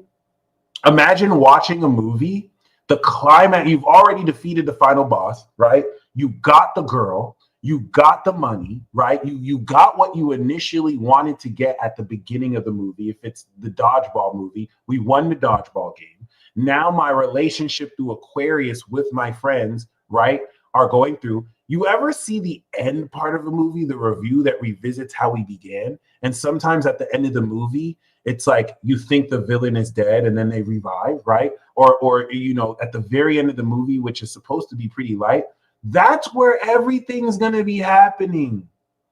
2026 is a new precedent where everything's going to begin to happen at the start of the movie. So moving forward from 2026, we're going to start the movie off with a bang. It's going to be ridiculous. And you're going to get an idea of that this year. But this Pisces season is going to be one to remember. All right. I don't think we've had a Pisces season like this since the 90s, specifically 94, 93, 95. All right. With that being said, I want you to look at the sequence coming into here. Where the North Node, we're going to have the new moon on the 28th. And then throughout March, we're going to have the Sun conjunct Saturn. We're going to have the Sun conjunct North Node. And as you can see, that's where Venus begins to retrograde. And then Mercury begins to retrograde right at the beginning of Aries season after the eclipses. So we're going to have these world-defining and changing eclipses. And then as we shift everything we've ever believed about ourselves and the world and push forward to now define how we apply these beliefs, Venus and Mercury are going to be reevaluating what we believe. Because now the way we move forward is unrecognizable. Okay. Shout out for those of you who will probably get the most epic solar return reports during Pisces season ever. All right. And yeah, another W stream, my friends. I think this was very enjoyable. I'm going to work with passion.io. I have the idea for my app, guys. So this is going to be the last year I do YouTube memberships. Every single one of you who's a YouTube member, I'm going to reach out to you, and I'm going to make it so that your first month on this new app is free. Like just so we can somehow do a transition program. I could even make it so that everyone who's there is. But yeah, this is it, guys. This is going to prepare to change everything you've ever believed in, and that starts with awakening this new precedent, this new era. Okay. You guys are the best part of what I do. I plan to launch this app in July. So I want to work with the videographer. And by the time I launch the app, I'm going to have all the planets in the signs and planets. I'm going to have the season 2 of World War Zero done. Season 1 of Astrological Profiles, a new series I'm doing, done. So that if you want to binge watch all of it on the app, you can subscribe. But if you're a part of the YouTube, I'll be scheduling them out. Basically by July, I'm going to have like a year or two's worth of content, like seasons worth of content. Like I have the Mercury, I have the Venus. I'm going to be doing Mercury in Aries the next week, Mercury in Taurus the next week, Mercury in Gemini. So like in 12 weeks, starting from like summer, in like 3 months, we'll be done with the Mercury just through the 12 signs. If you don't want to wait each week for that to come through, you can subscribe. All that will be there. So I'm going to spend the next like 3-4 months mass producing material. And I just want to upgrade the quality. I could put it out now, but I just want it to look professional. So I'm gonna see if I can work with some videographers, and then I can finally inquire your services as well. It's one of my goals. Like I feel like once I'm working with you directly, I've reached that level. You know what I mean? So that's gonna be really dope. We're definitely getting that glow up on. But yeah, y'all. And for any of you who want to try, it's called passion.io. Uscreen is also an app. Passion.io is what I'm going to be using. It's like $200 cheaper than Ustream, so it's affordable for me. But like, yeah, you feel me? Like for any content creator that's out there who doesn't want to worry about a TikTok ban, make your own app. Like this is I've been wanting to do this. I just needed the budget for it, but there's no reason why anyone else can't do it. We can cross promote. You know what I mean? For those of you who are serious content creators that have content that want to really preserve it, I highly recommend looking into these type of apps because they're going to be more where it comes from. But you know, it's time to really, you know, strut your authenticity. So you guys stay blessed as always. I will resume with you tomorrow. What I was going to do is that for those of you who want to call me, I will be available after this live for the next hour, but I went over 2 hours. I wanted to do it from 4 to 5. So I'm just going to resume it tomorrow. I'm going to take the rest of the day off. But yeah, I still have my one-on-one sessions on Hypsee.com if you want to do one-on-one. I also have my personal paper call where you can call the team. If you want to talk to Pharaoh, if you want to talk to Marcy, I'm going to work on more promotion on that. But I'm so glad I can get these themes out. I want to once again revisit the most important theme. You know who you are. Yes, because of you guys. Thank you. You know who you are. Anyone who does not recognize you, I would not waste any time with. It's different if they're making an honest effort to get to know you. That's entirely different. I mean, people who are committed to projecting their idea on you versus recognizing who you are, cut ties with. Leave that in the old era. All right. They operate off of false presuppositions that aren't based in reality, and you're operating off the truth of who you are. So it only makes sense to connect with those who are committed to recognizing you like you recognize them. Namaste. Hey. And until next week, next time, until tomorrow.